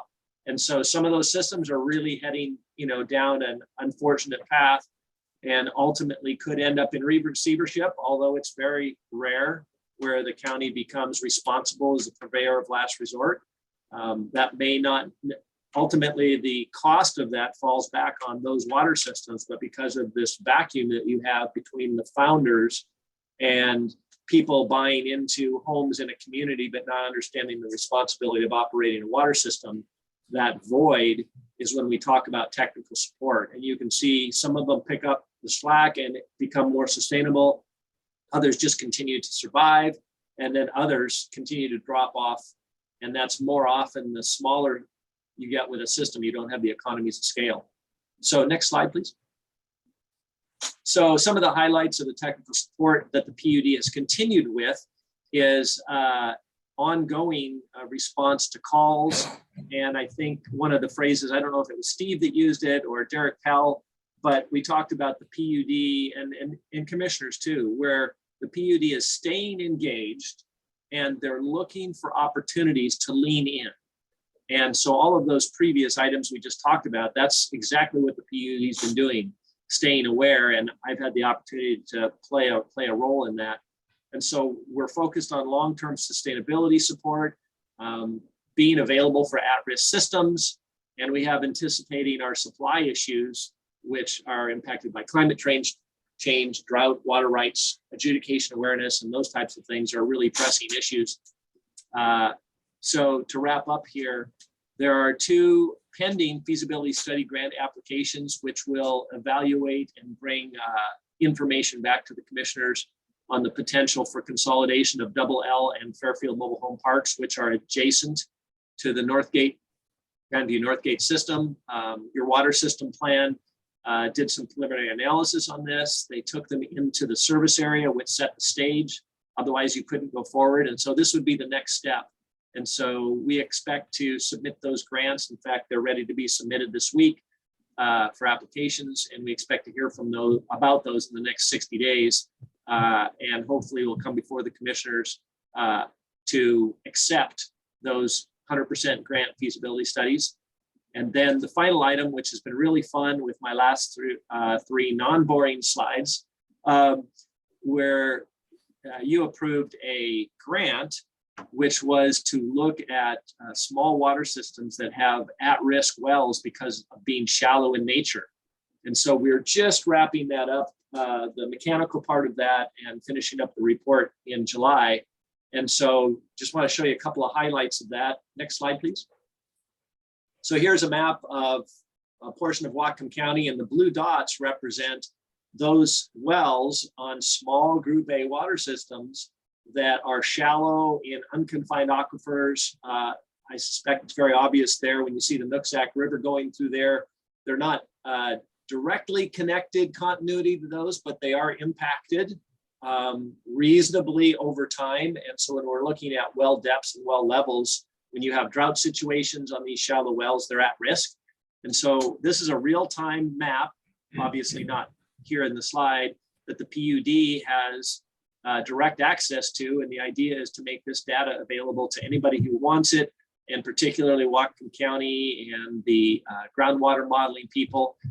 And so this is real time. It's funded for, the monitoring is pre-funded for 2 years. Next slide, please. So this is one example that we have real time, every 15-minute data on. And the blue line is the water level. And on the left-hand side is simply the number of feet below the ground level at that location. It's not an elevation to sea level, but that data is available in the background. And so you can see in the summer of 2021, you can see as the weather, the temperatures warmed up and the rain dropped, you can see we got to our lowest levels in the well. And as fall rains came in, you can see it went up. And then we had the floods where it went up again. And then now we're going into the summer season again, obviously different than we were last year, but it shows a picture that we can use for monitoring as we collect data over time. And the yellow line is actually temperature that we also monitor. So next slide, please. And then just as a concluding slide for for today, there's a little bit of an offset. Disregard the location of the 2 scribbly lines on the upper right-hand corner. They'll actually be down with the rest of them. But as the wells came online as part of the pilot project, the goal of this is to see the trend. And so the scale on the left is the delta, or the change in the water level at a given well location.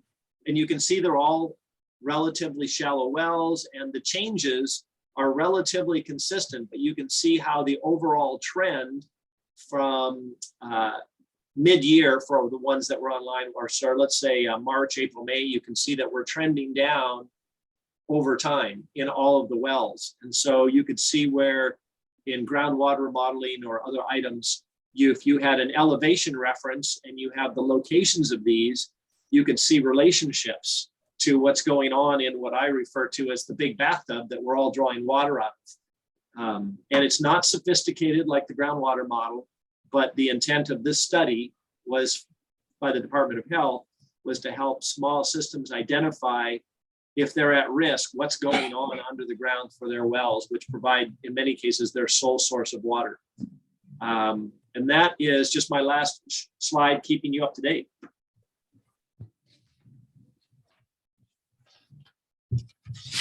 Questions? The least boring slide of the whole presentation, and you're not going to ask questions. All right. Thank you, Thanks, Dave. everybody. Appreciate you letting me participate in all these fun activities. Thanks, Dave. Thanks, Dave. I would just like to make one comment back in, I think Dave's first slide, no, second slide, sorry, third slide, talked about the 16 major projects, $2.7 million, $65,000 funded from the PUD. That's leveraging 2.4% of total revenue coming into the county just on those major projects. I think that we just really need to thank Dave again for all the work that he's done over the years and how effective he's been. So that's beyond his ability to create relationships and trust in the PUD, working with these water associations, both large and small. Quickly, I'll move through these slides fairly quickly. Agriculture support.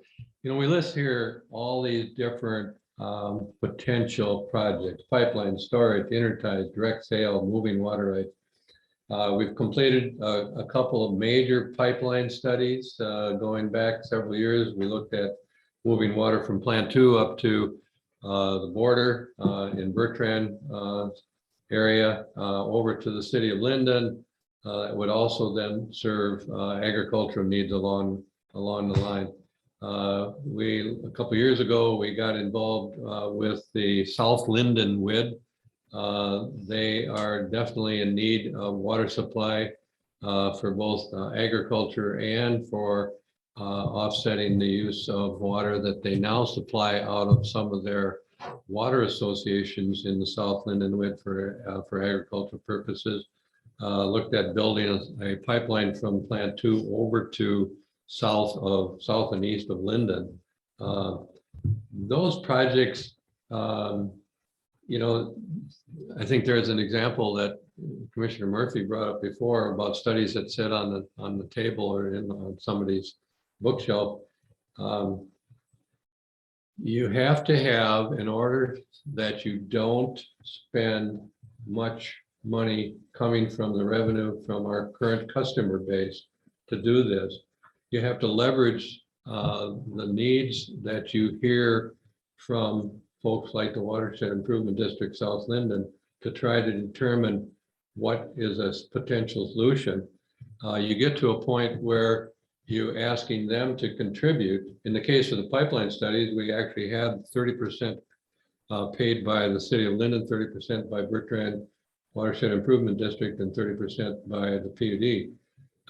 We looked at and we talked to South Linden WID. It got to a point where we're saying we can ask the commission for a commitment for a portion of the cost of doing engineering and design on a pipeline study, but you have to come up with the rest. Never came. So my point is, in order to not overutilize revenue coming from our current customer base and still find solutions, you have to have partnership, and that partnership has to bring money to the table. We also, in terms of that pipeline study, we looked at interties between different water associations, moving water across North County. That never came to a point of resolution on a specific project. I'll talk just a little bit later about a project that we're looking at that could do that. Direct sale, we continue to have 30 to sometimes as high as 40 irrigation customers each year. Right now, as I said before, we move some water through irrigation customers to a couple of dairy farms.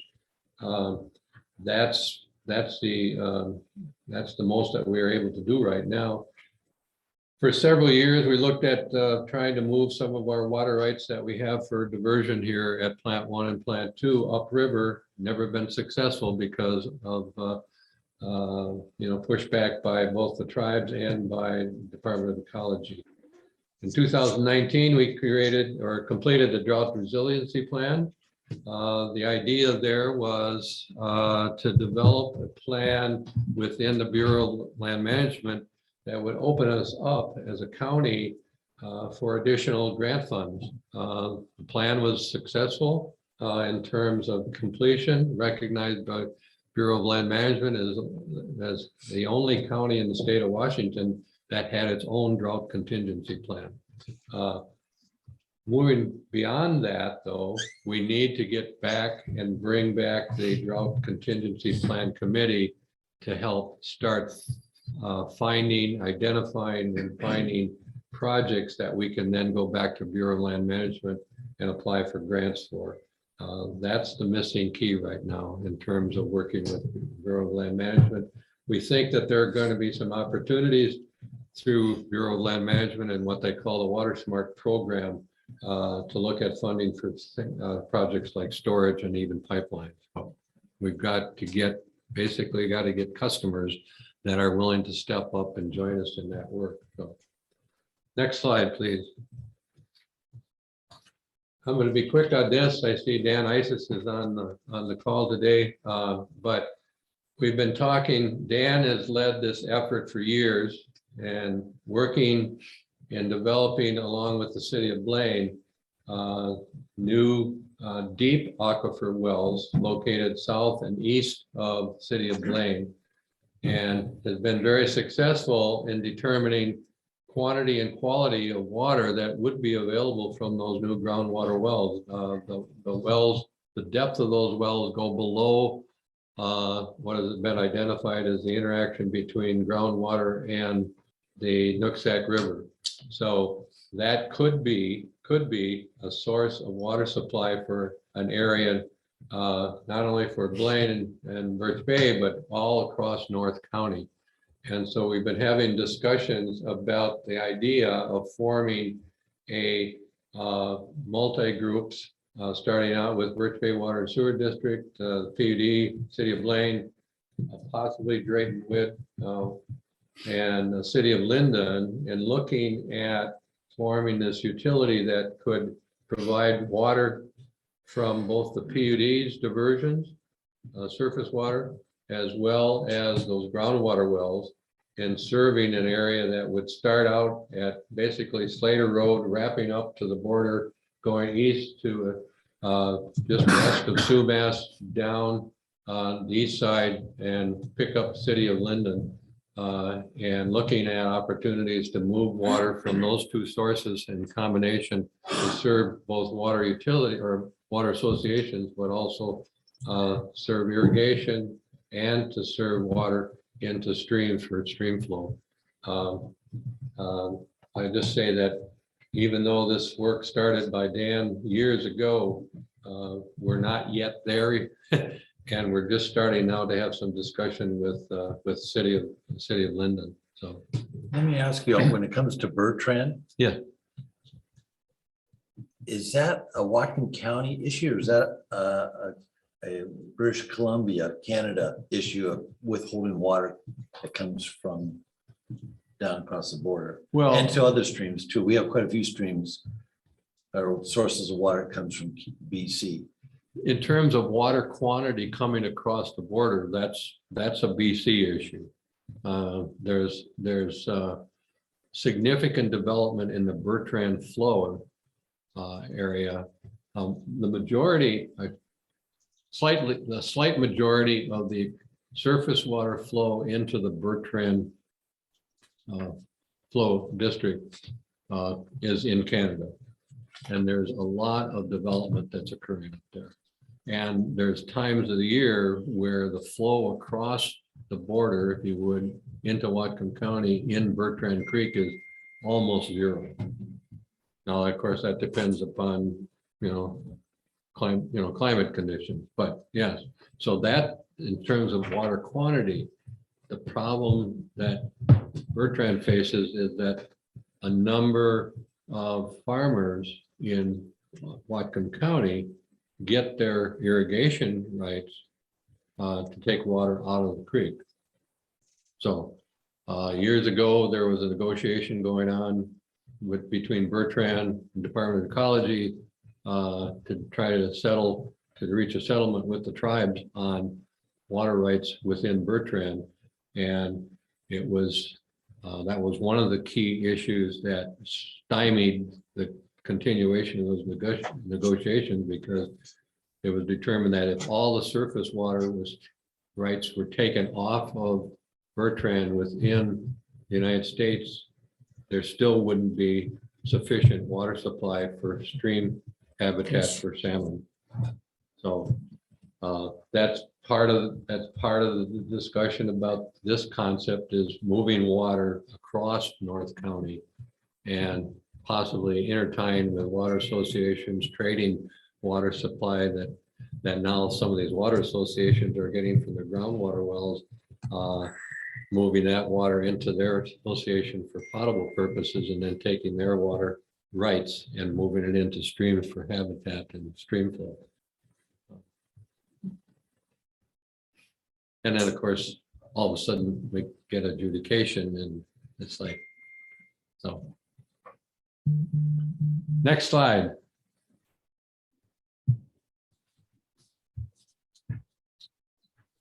I'll quickly here talk about protection of our water rights and sort of the environment that we're working in right now. Of course, preservation and protection of our PUD water rights there's really two parts of this. It's protecting the water rights that we have on paper for the continued support of our Cherry Point customers, or irrigation customers. I'll call it our retail service area to the west of the river here. But it's also protecting the use of those water rights and availability of those water rights to potentially leverage our ability to find solutions across Whatcom County.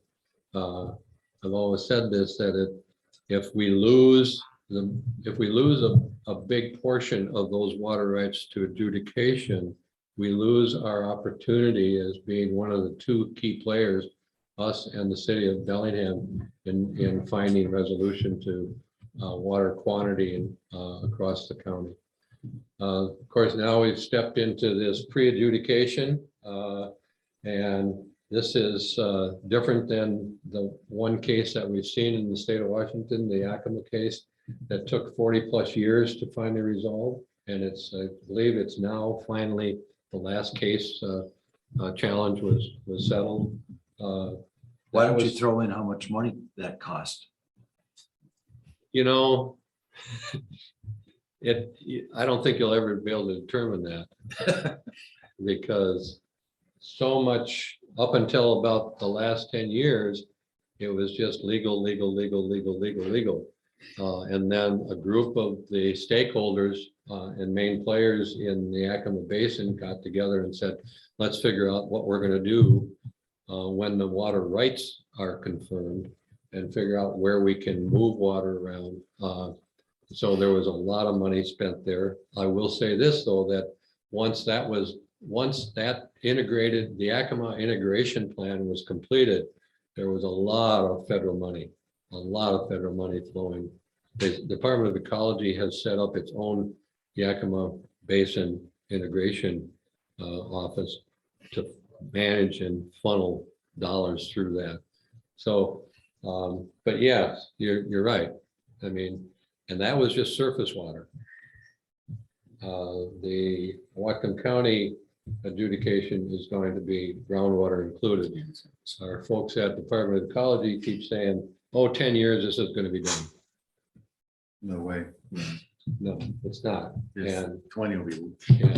You better train your grandkids well to take this on for us. And so, I mean, we've established our own legal team. We've hired other experts to help us prepare for the filing in next year. If the next step is that the ecology has to report to the state legislature with their quote plan, and that's supposed to bring an estimate of cost for establishing a Superior Court judge here in Whatcom County and the process going forward. Then the state legislature has to approve the funding in order for ecology to move ahead next year. So between now and this time next year, we should expect to see the filing take place. There is a negotiated settlement concept that's floated around. You know, the county executive has proposed a solutions table. That was moving ahead up until it went to the Watershed Management Board. And the tribes both said, we are not opposing the solutions table, but we are not prepared to engage at this time simply because of cost and staff capacity. You can believe that or not believe that, but that pretty much stalled the solutions table concept. I know the county is in discussion with the tribes about that, but I don't know where that's at all. Next slide. And just to clarify on the solutions table and the executive's proposal, there's been reticence from the beginning of the executive's proposal for the tribes to be involved prior to the filing of adjudication too. And so I think that once things are filed, then it may be also another trigger for tribal engagement. I think it's possible. I think that the other thing that we've voiced to the county executive for some time, it's almost 2 years now ago when we were first presented with it at a staff level, was why don't you take the resources that you would apply to this solutions table process and put it back into the watershed management board. Hire natural resources managers. Yeah. And because that is where the tribes are engaged. Mhm. That's where, you know, like I said before, that's where all the other agencies are engaged. Support that work, hire someone to manage that, keep the tribes engaged, and let's move ahead. That has not happened. I'm not saying that that's not being considered, but it hasn't happened. And I think that would have made a big difference. Mhm. But all right, climate change real quickly. Why should we be concerned about climate change in terms of our water rights? I believe that we have some potential operational impacts in terms of stream flow. We've exhibited the last few years, you know, 2 years ago, we had the lowest stream flow recorded at Ferndale that we've ever had recorded. Could that impact our operational capacity? Absolutely, it could. In terms of our involvement in the water resource management in the basin, there's definitely issues of low flow. There's also issues of flooding on the other end of that, all having to do with temperature changes, snow melt, and so forth. You know, set aside anybody's belief on what's causing climate change or not. The fact is that we are, you know, incurring some initial impacts of that, and that seems to be what we seem to be seeing is that. Okay.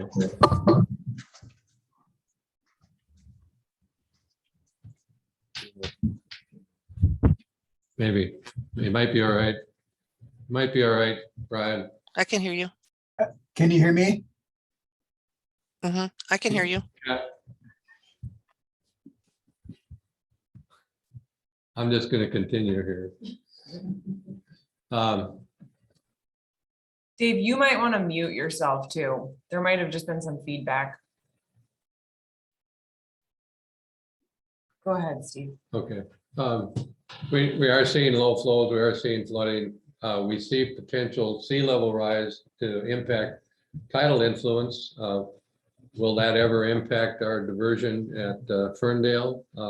Probably not, but what happens downriver, it definitely is going to impact the groundwater wells on the reservation and just east of the reservation. We know that from, you know, when the settlement occurred on the west half of the reservation years ago, they were already starting to see impact of sea level on the groundwater wells. And of course, it's going to impact salmon recovery. So yes, we think that climate change is going to impact our operational capacity, but it's also going to intertwine itself through so many other factors that we're engaged in terms of our water resource management in the basin. Next slide. And as I just mentioned that at the recent Water Board event, I wanted to mention that at the first time that I've attended an Ag Water Board presentation, they openly identified climate change as a concerning factor for the ag community to deal with. It's there, I mean, it's important to say that in the past that was not the case. Yeah, I would agree. Yeah. And it'd be great if we could all be on the same side as it relates to the impacts of climate.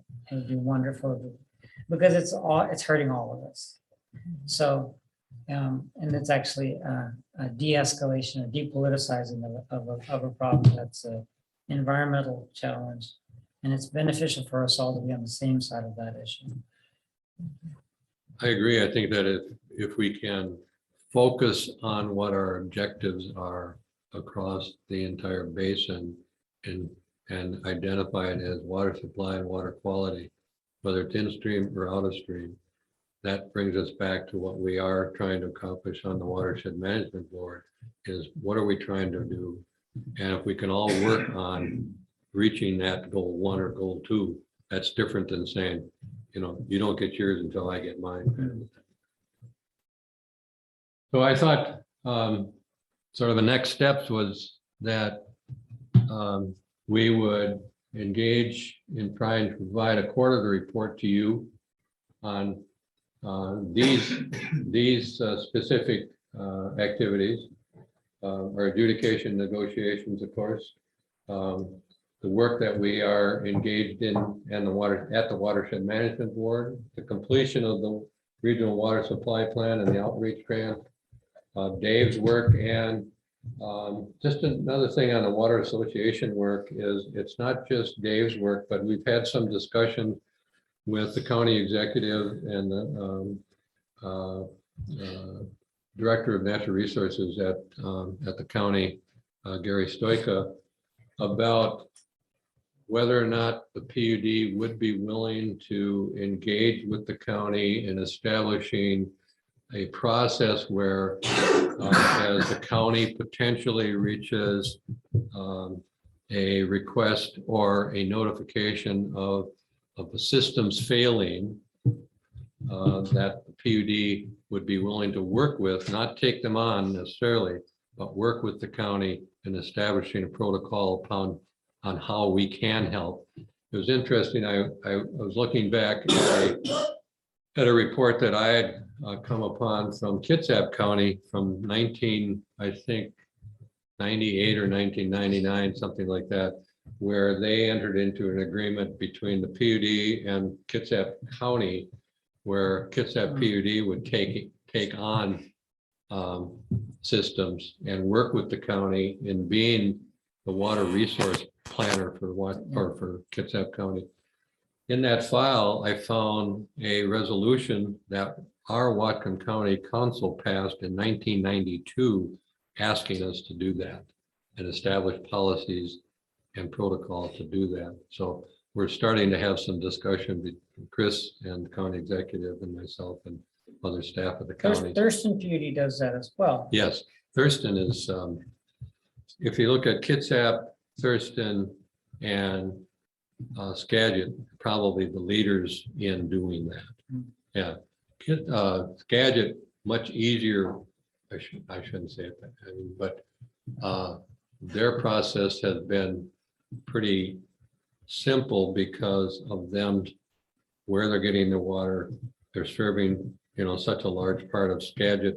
I'll call it the densely populated areas of Skagit. Kitsap, I think, is probably the better example of saying, wow, we got, I think they're now into like 138 different water associations that they're either have taken on ownership or they're managing, they're serving, setting up different rate structure. I mean, it's quite amazing. And so we're going to continue to have further discussion on what we can do.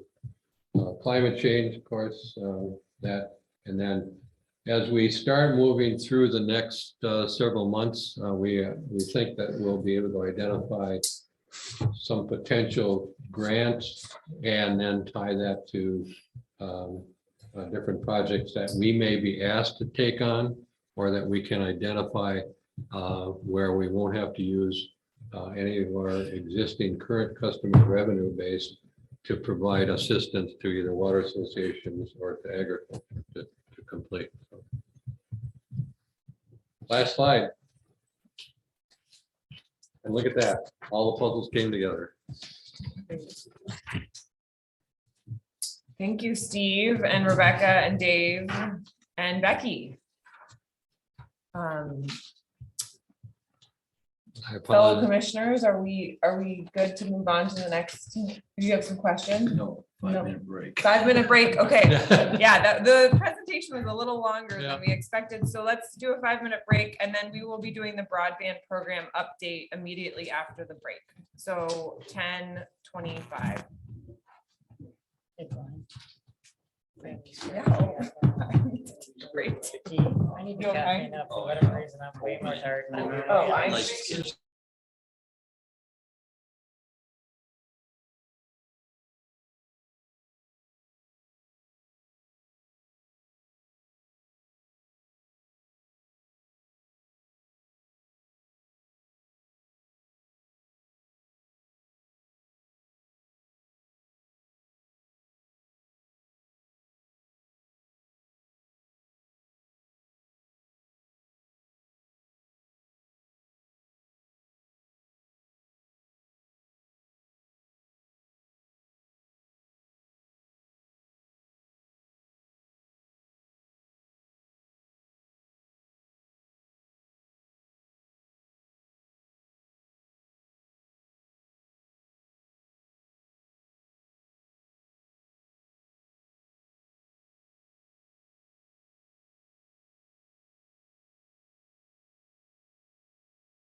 Good, thank you.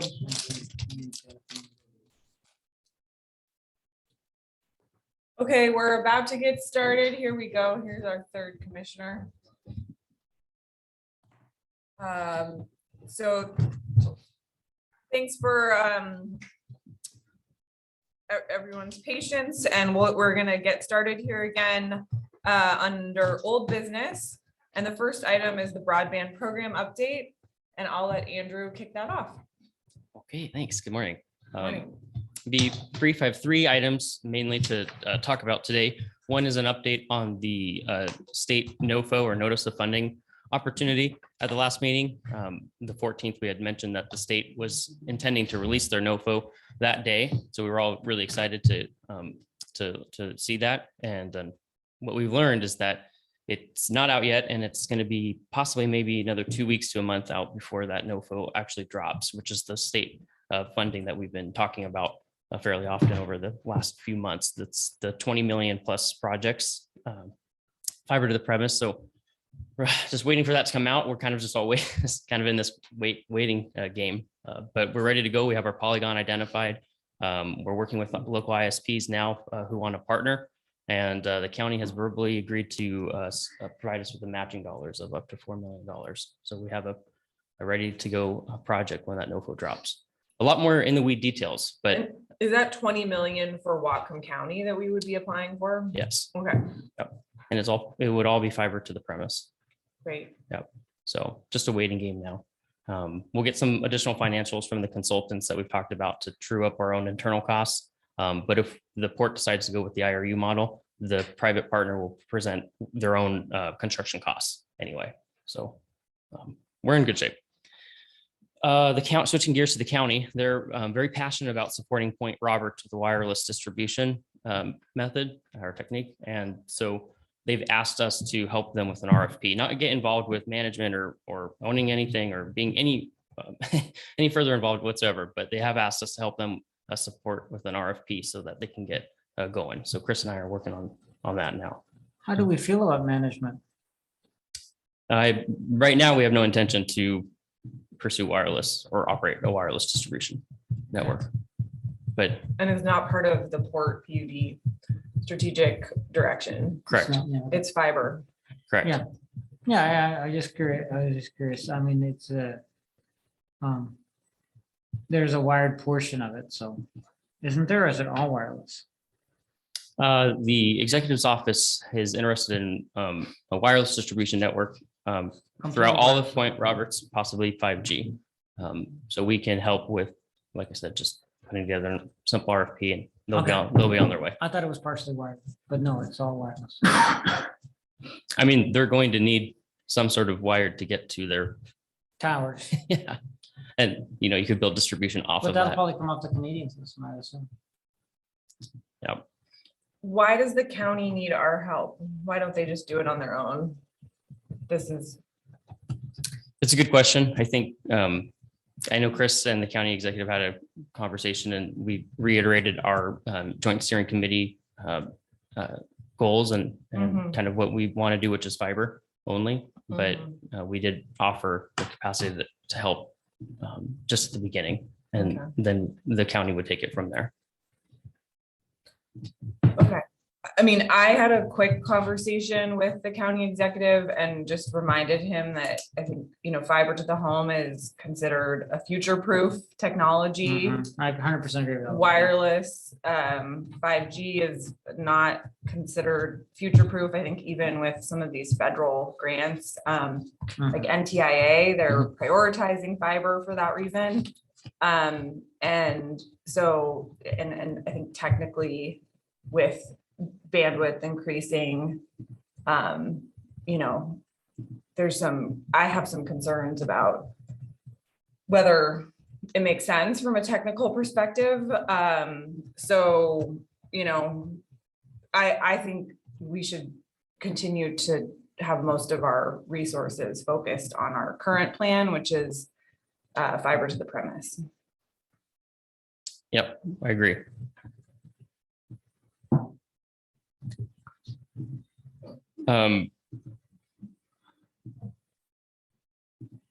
So more on that later, or in the future meetings. And the last bullet is the LUD. We heard from, Angela, previous meeting about the LUD model, and staff is this last week and this week are focusing heavily on the LUD model and the feasibility of it here for telecom. So what Chris and I will have for you at the next meeting is a packet of next steps based on staff recommendations. So we're Wonderful. working on that. Let That's me the ask- big let me ticket dig a little items bit into that. going on. Yeah. Sure. Go ahead.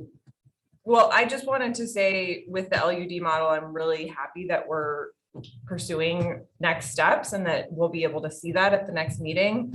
I think both from the really great broadband open house that we did, thank you to you and Gina for helping pull that together. And the LUD presentation, I think we've heard a lot more from the community, and we have at least 2 projects in the county with real true champions in neighborhoods that I think could be great early adopters. And I've run similar projects with energy, kind of energy upgrades. So like on-bill financing programs. And you always need those first customers that are willing to be patient with you and give you feedback on process improvement as you design the program. So I think it's a wonderful gift that we have these really engaged champions, and I would love to see if there's a way that we can sort of formally have them be our first 2 pilots as we go through probably what will be a fairly bumpy road, figuring out all the details. And I think it makes a lot of sense too, because as Angela said, the whole LUD model is predicated on people coming to the PUD and really asking us for their support. So I think I would just, if and when the staff is ready, I think you and Chris know who those 2 champions are, but I think there is a great opportunity to move forward with those. And also funding opportunities too with the Mount Baker Foundation and the digital equity grants from the county or from the state and possibly even the county, because I think that's a big concern of the executives is just how do we get affordable last mile connections? And I think this LUD model could be helpful for the county to really get involved on. So. Agreed completely. I think this is a really great model, and thanks for bringing it to staff's attention. So, the main benefit from my perspective of the LED model is that it provides a way of planning, implementing, and deploying expanded infrastructure that is a little bit future-proof. There's all this federal money related to broadband and infrastructure that we're benefiting from right now. But I'm interested, there's a few things that will allow us to implement a series of improvements that will continue to cascade. The LUD model is one of them. Constructing the right kind of revenue model around the grant dollar funded last mile infrastructure is another. What the PUD is doing is entering a space where we weren't present. And so we have to develop some inertia in that new space. And part of that is actual built infrastructure for which we have revenue. And then also part of that is staff and part of that is models that we're implementing in relationship we're building with the community. And so, not to say the LUD is the only piece of that, but it's certainly an important piece of that. Just like, bringing you on board and having you continually engaged, maybe even in cases, if it's not too much of a diversion, advising other efforts, like maybe the executives asking for, I'm not sure exactly how much time that's going to take or how much time we have to on that kind of thing. It's not part of our focus because it's not future proof. But those things are all part of the bigger picture of having growing into, for the PUD, growing into an area that we weren't. And doing so in a way that's sustainably and also expanding, that's growing. So I think the LED is an important part of that. So will that be on the agenda then for next week's meeting or the July 12th meeting? There'll be a kind of presentation with what you and Chris are thinking about in terms of next steps with the LUD? Yes, Okay, yes. okay, This will be here's what we need to do. okay. We can make it happen. We'll put 120 minutes on the agenda. That'd be great. Maybe we can fit it in at that time. And we're doing other things in the interim. Yep. And then I have a conversation tomorrow with bond counsel to sort out some of the nuances of the financing or payments. Wonderful. What happens if you don't participate initially, but join later? Does that can it serve to reduce the assessments of the people who committed early? We have some questions about that, if that's possible, but what the outcomes are. So we're working through some of those weedy kind of finance cost components. Great. Thanks. Brian, did I miss anything? Nope. All right, kick it back over to you. Good. Okay, Well, I just wanted to say thanks for the initiative on the follow-up since the presentation from Angela absolutely. and thinking about how we can deploy it here. And looking forward to the presentation on July 12th. Perfect. Okay, Thanks, any everyone. other questions under broadband? Comments? I guess the only thing I have to say is Councilmember Kaylee Galloway has put together a draft memo related to a countywide dig once policy, which would need to obviously come from the county. But she sent a draft memo that To she's both of gonna us, be, yeah. to both Commissioner Deshmani and myself. And I forwarded it on to Brian, Andrew, Chris, and Chris Walker from NOAANet. So I'd love to get as much feedback as possible over the next few days for Councilmember Galloway. And then she'll be presenting that at the July 12th Whatcom, July 13th Whatcom Council of Governments meeting. Dig once is on the agenda, and I know Chris will be, I think either Chris or you will be joining that meeting as well as myself. I believe so. Yes. Yeah.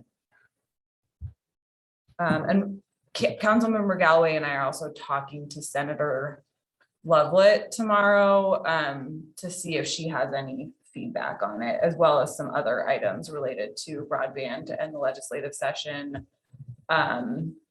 And also getting an update from an Anacortes city council member that's been very involved on broadband there. So I think that's it for me in terms of my broadband work. Okay, should we move on to? Yeah, I mean, it's more technical, but let's move on. Okay. Let's move on to, okay, so we're moving to approve employee contract with Steve Joke is the next item on the agenda. I'd ask John to introduce. I think we've just restructured the contract for his in-house employee and the continued role in the future, limited hours, in the direction of Chris. Payout methodology, payout amounts have not changed. Some of the methods of the payout of the long-term accrual have changed, but the sums have not changed. So it's as presented last time. And from my perspective, the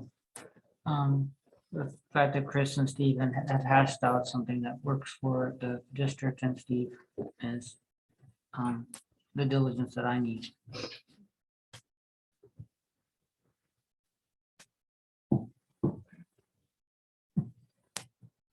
Any further discussion on this? I will entertain a motion. So I'll make a motion to approve the employee contract with Steve Joke. Second. There's a motion and a second. All those in favor, please say aye. Aye. Aye. Aye. The motion passes. Thank you. And then the next item on the agenda is call for special meeting, which is the strategic plan update review, confirm date and time. So at the last meeting, we made a motion to have a special meeting, Mhm. but we didn't specify The time. the time. So the meeting is for July 5th. And what time should we have it at? I wanted to say that there are some people on staff that may be on vacation that are supporting this. I guess, have you checked into that, Brian? Is July 5th work with all the staff? Yes, Chris will be back. Okay. In the office on the 5th, so yeah. Okay. And it would be best to do it at the beginning of that week since you're gonna bring up approval of the plan the following the 12th. So Yeah, okay. the earlier in the week, the better. So So as far as it'd be better if it's 9 instead of 8? 9 works for me. Does that work for you? I have a meeting at noon. Okay, And well, we're not talking about anything besides the strategic. We're plan. only doing the strategic plan. Yeah. So should we say 9 a.m. on July 5th? So you're giving 3 hours for the meeting there? You're 2.5, you got it right back. What? You got it right back. Yeah, I think, well. And I'd like to attend by Zoom. Okay, Yeah, I'll be on a mini vacation, but I've already figured out that I'll have weekend activity. I'll be able to do it. But I'll be remote. And that's gonna be here then? No, No, I mean, for in person, it's gonna be here, is that what you're saying? I'll be in person there. I had a conversation with Jim Darling. I don't think this meeting is gonna last more than 2.5 or 3. I mean, I can double check my calendar, but I think it's, if I leave here by noon, I'll be fine. So I'm okay with 9. Okay. Okay, so we need to make a motion? Yes. Okay, I'll entertain a motion. I'll make a motion to set the time for our special meeting for strategic plan update and review for July 5th at 9 a.m. Second, There's a motion and a second. All those in favor, please say aye. Aye. are you Aye. going in person or Zoom? I'll come in person. The motion carries. Okay, next item on the agenda, new business, approve work order number 1 with FCS Group. So that'll be Annette, and she's online, ready to go. Good morning, Commission. If you remember last meeting, we did approve the contract with FCS for our rate study in 2022. And so what this is just the next step, approving the work order for that. And the work order tops out at, I just lost the number, 70,760, and we had budgeted 70,000. So it came in right at budget. Is there any questions on that?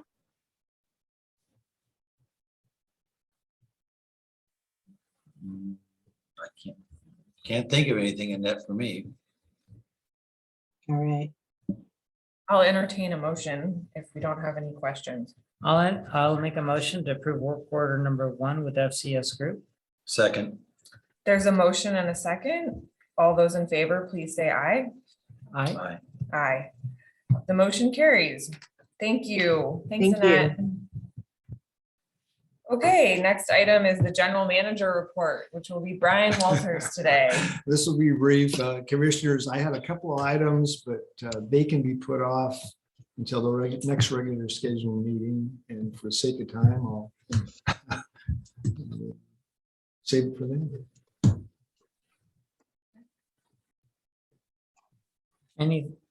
The Nooksack River level is looking good.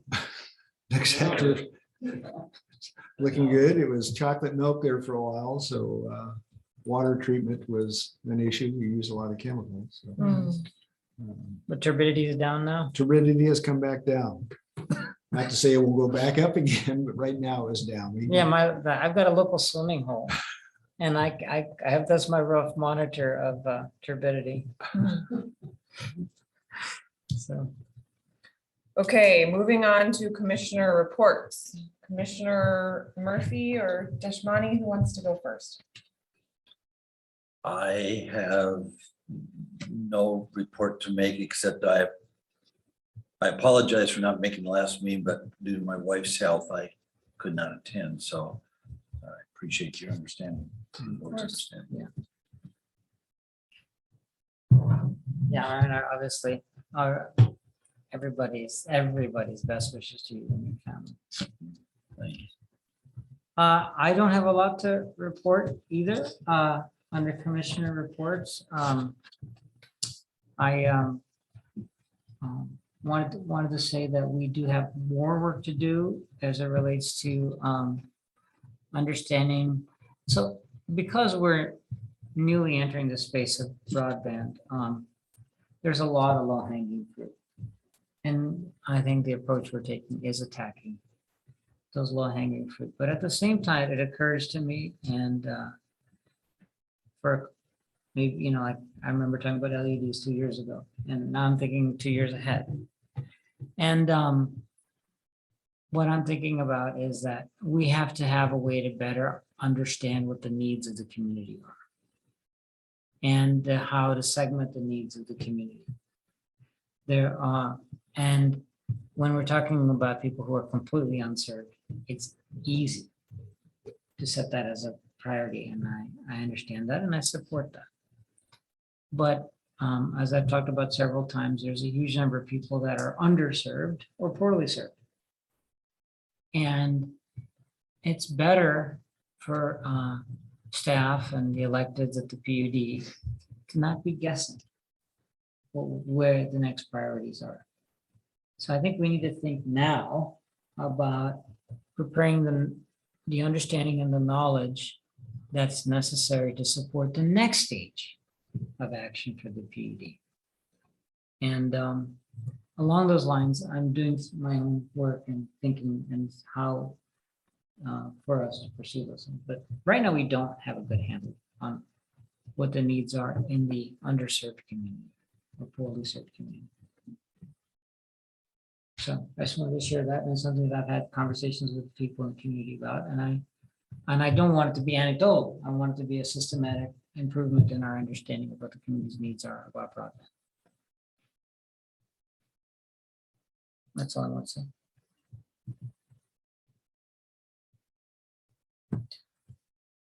Great. I'll do my report then. Yeah, have been doing some work with Jim Darling to prepare for the strategic plan meeting. I'm doing a tour of Phillips 66 with Lauren Turner later today. So excited to learn a little bit more about one of our largest customers. And yeah, I think that's it for me. I've mentioned the other work that I've been doing and thinking that I've been doing under the broadband program update, and would add, in addition to what you said, Commissioner Deshmani, that I am eager to see the work that NoANet has been doing for us, related to the developing a business plan around retail authority. And much like we saw today with water, I think that as we grow in our capacity to serve our community on broadband, it's going to be a little bit like what we've done with water over the years, is, you know, continuously studying the issue to make sure that our policy response is appropriate and we're developing the right programs. So that's it for me. And with that, I will move on to public comment. And I did see there was a question that had popped up at one point. I don't know if that's a public comment that we should read out loud, but public comment is open now. The first comments were from a person by the name of Chris K. Their comment, the first one is, fiber is good for 15 to 30 years without maintenance, while 5G radios will be suffering weather exposure losses and outages within 5 years. And then the second question is NTIA/federal/county, et cetera, funds in the main way the PUD plans to overcome high last mile costs without putting a large burden on renters and homeowners?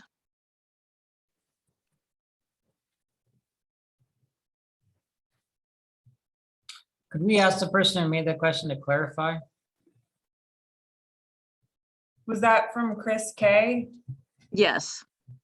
Both It looks like comments. Chris is still on.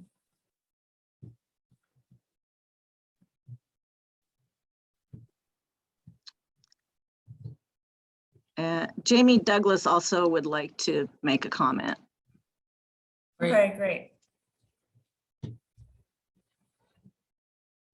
Chris, if you unmute yourself, we should be able to hear you.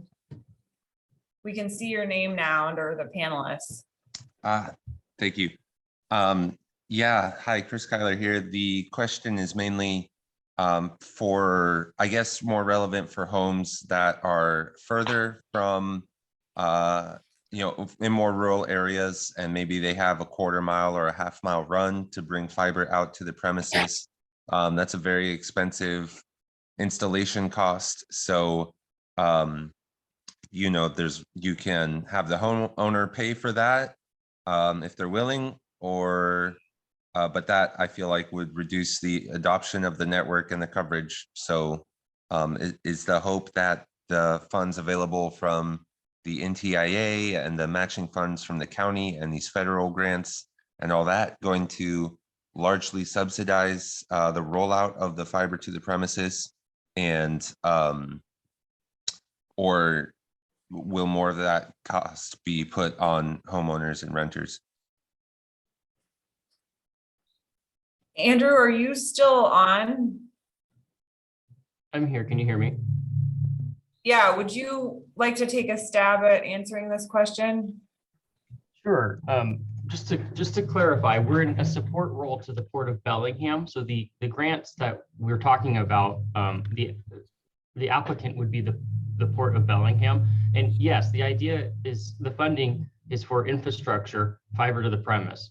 And then a private internet service provider would deliver services over that infrastructure. Because to your point, the cost of build out to these hard to reach areas is significant, which is why the private industry has not made the investment, because it doesn't, you don't get a return on investment within a 2 to 3 year period. So that's the idea, is targeting these 100% grant dollars so we can get fiber infrastructure deep out into the rural areas of the community. And we're in a support role putting together various application materials and data, GIS mapping and liaison with ISPs and all that sort to help the port be successful in their grant application. I hope that answers your question.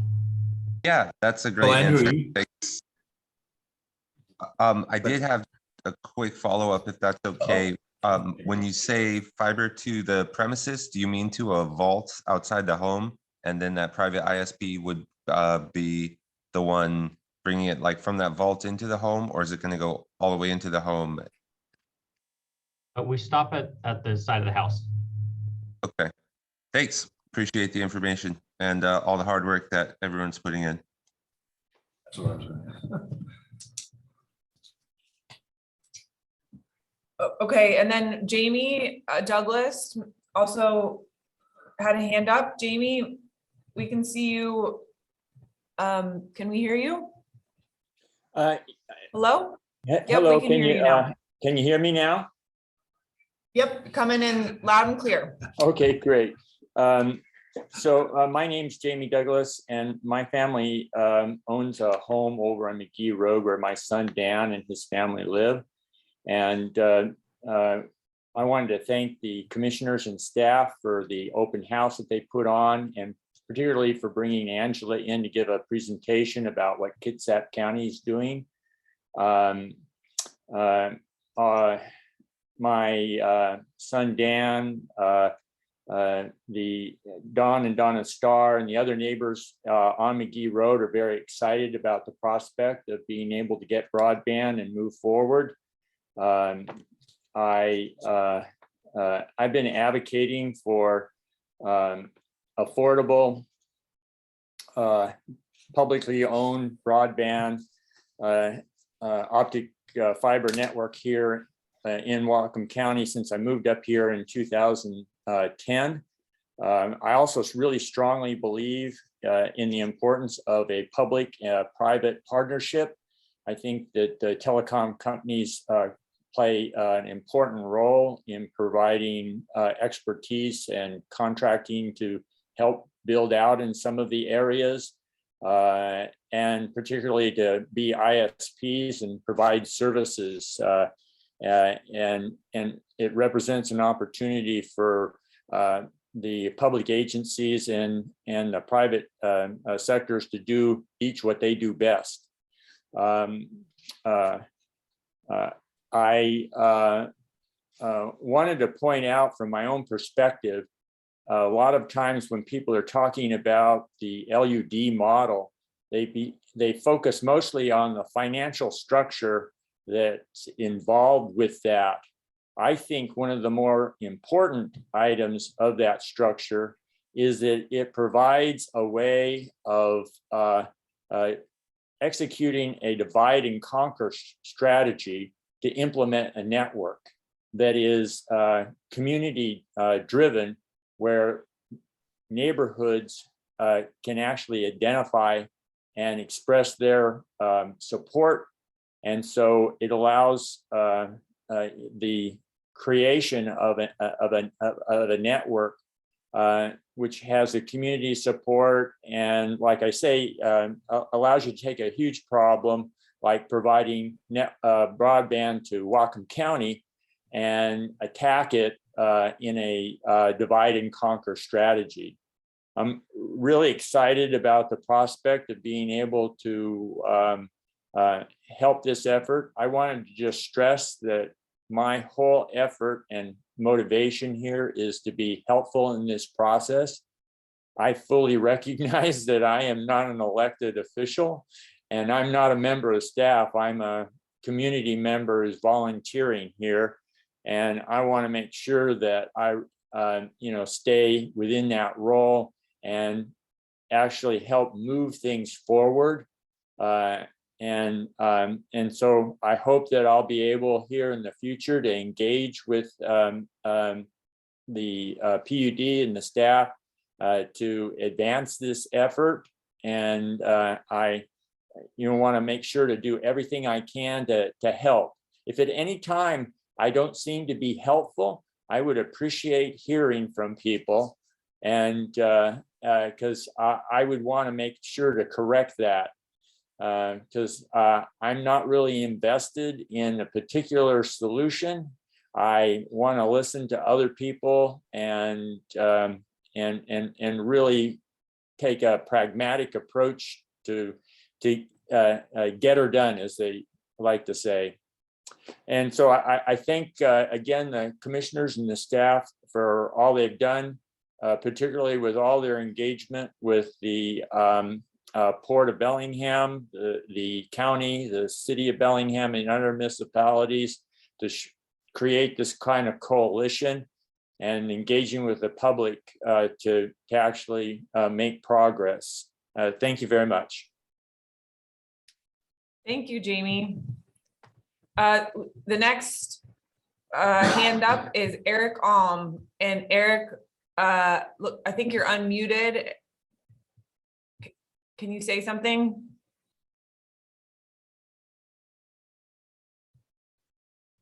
I think Jamie was compensating for some of our other community. Eric, we can't hear you. It looks like you're unmuted. Could you put something into the chat, perhaps?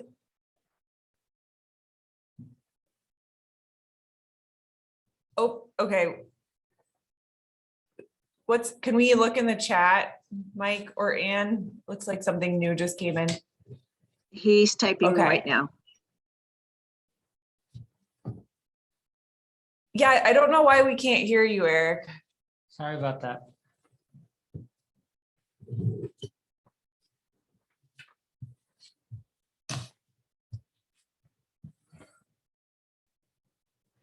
If I can respond to Jamie. Jamie, we appreciate all your input and you've always been very thoughtful in your comments. There's no need for you to compensate for other community members though. Eric Alm wrote that Jamie basically said what he wanted to say. Okay. And his internet connection is probably why he's having technical difficulties, is what Chris K said. So, point taken, Eric. Oh, what's the next thing he said? I also wanted to thank Commissioners Grant and Deshmani. That's from Eric Alm. Okay, great. Well, I know, we'll keep, and staff for moving this forward. Okay. Thank you, Eric, for the comment, and we're sorry you were not able to make a comment verbally today, and hope you're able to join us in the future. Are there any other public comments? Robin left before he could make a comment.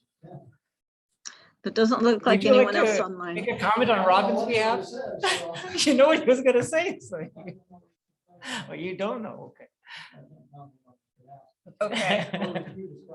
I'm not seeing any hands and no one in the room is coming up to the microphone. So I am going to close public comment. Is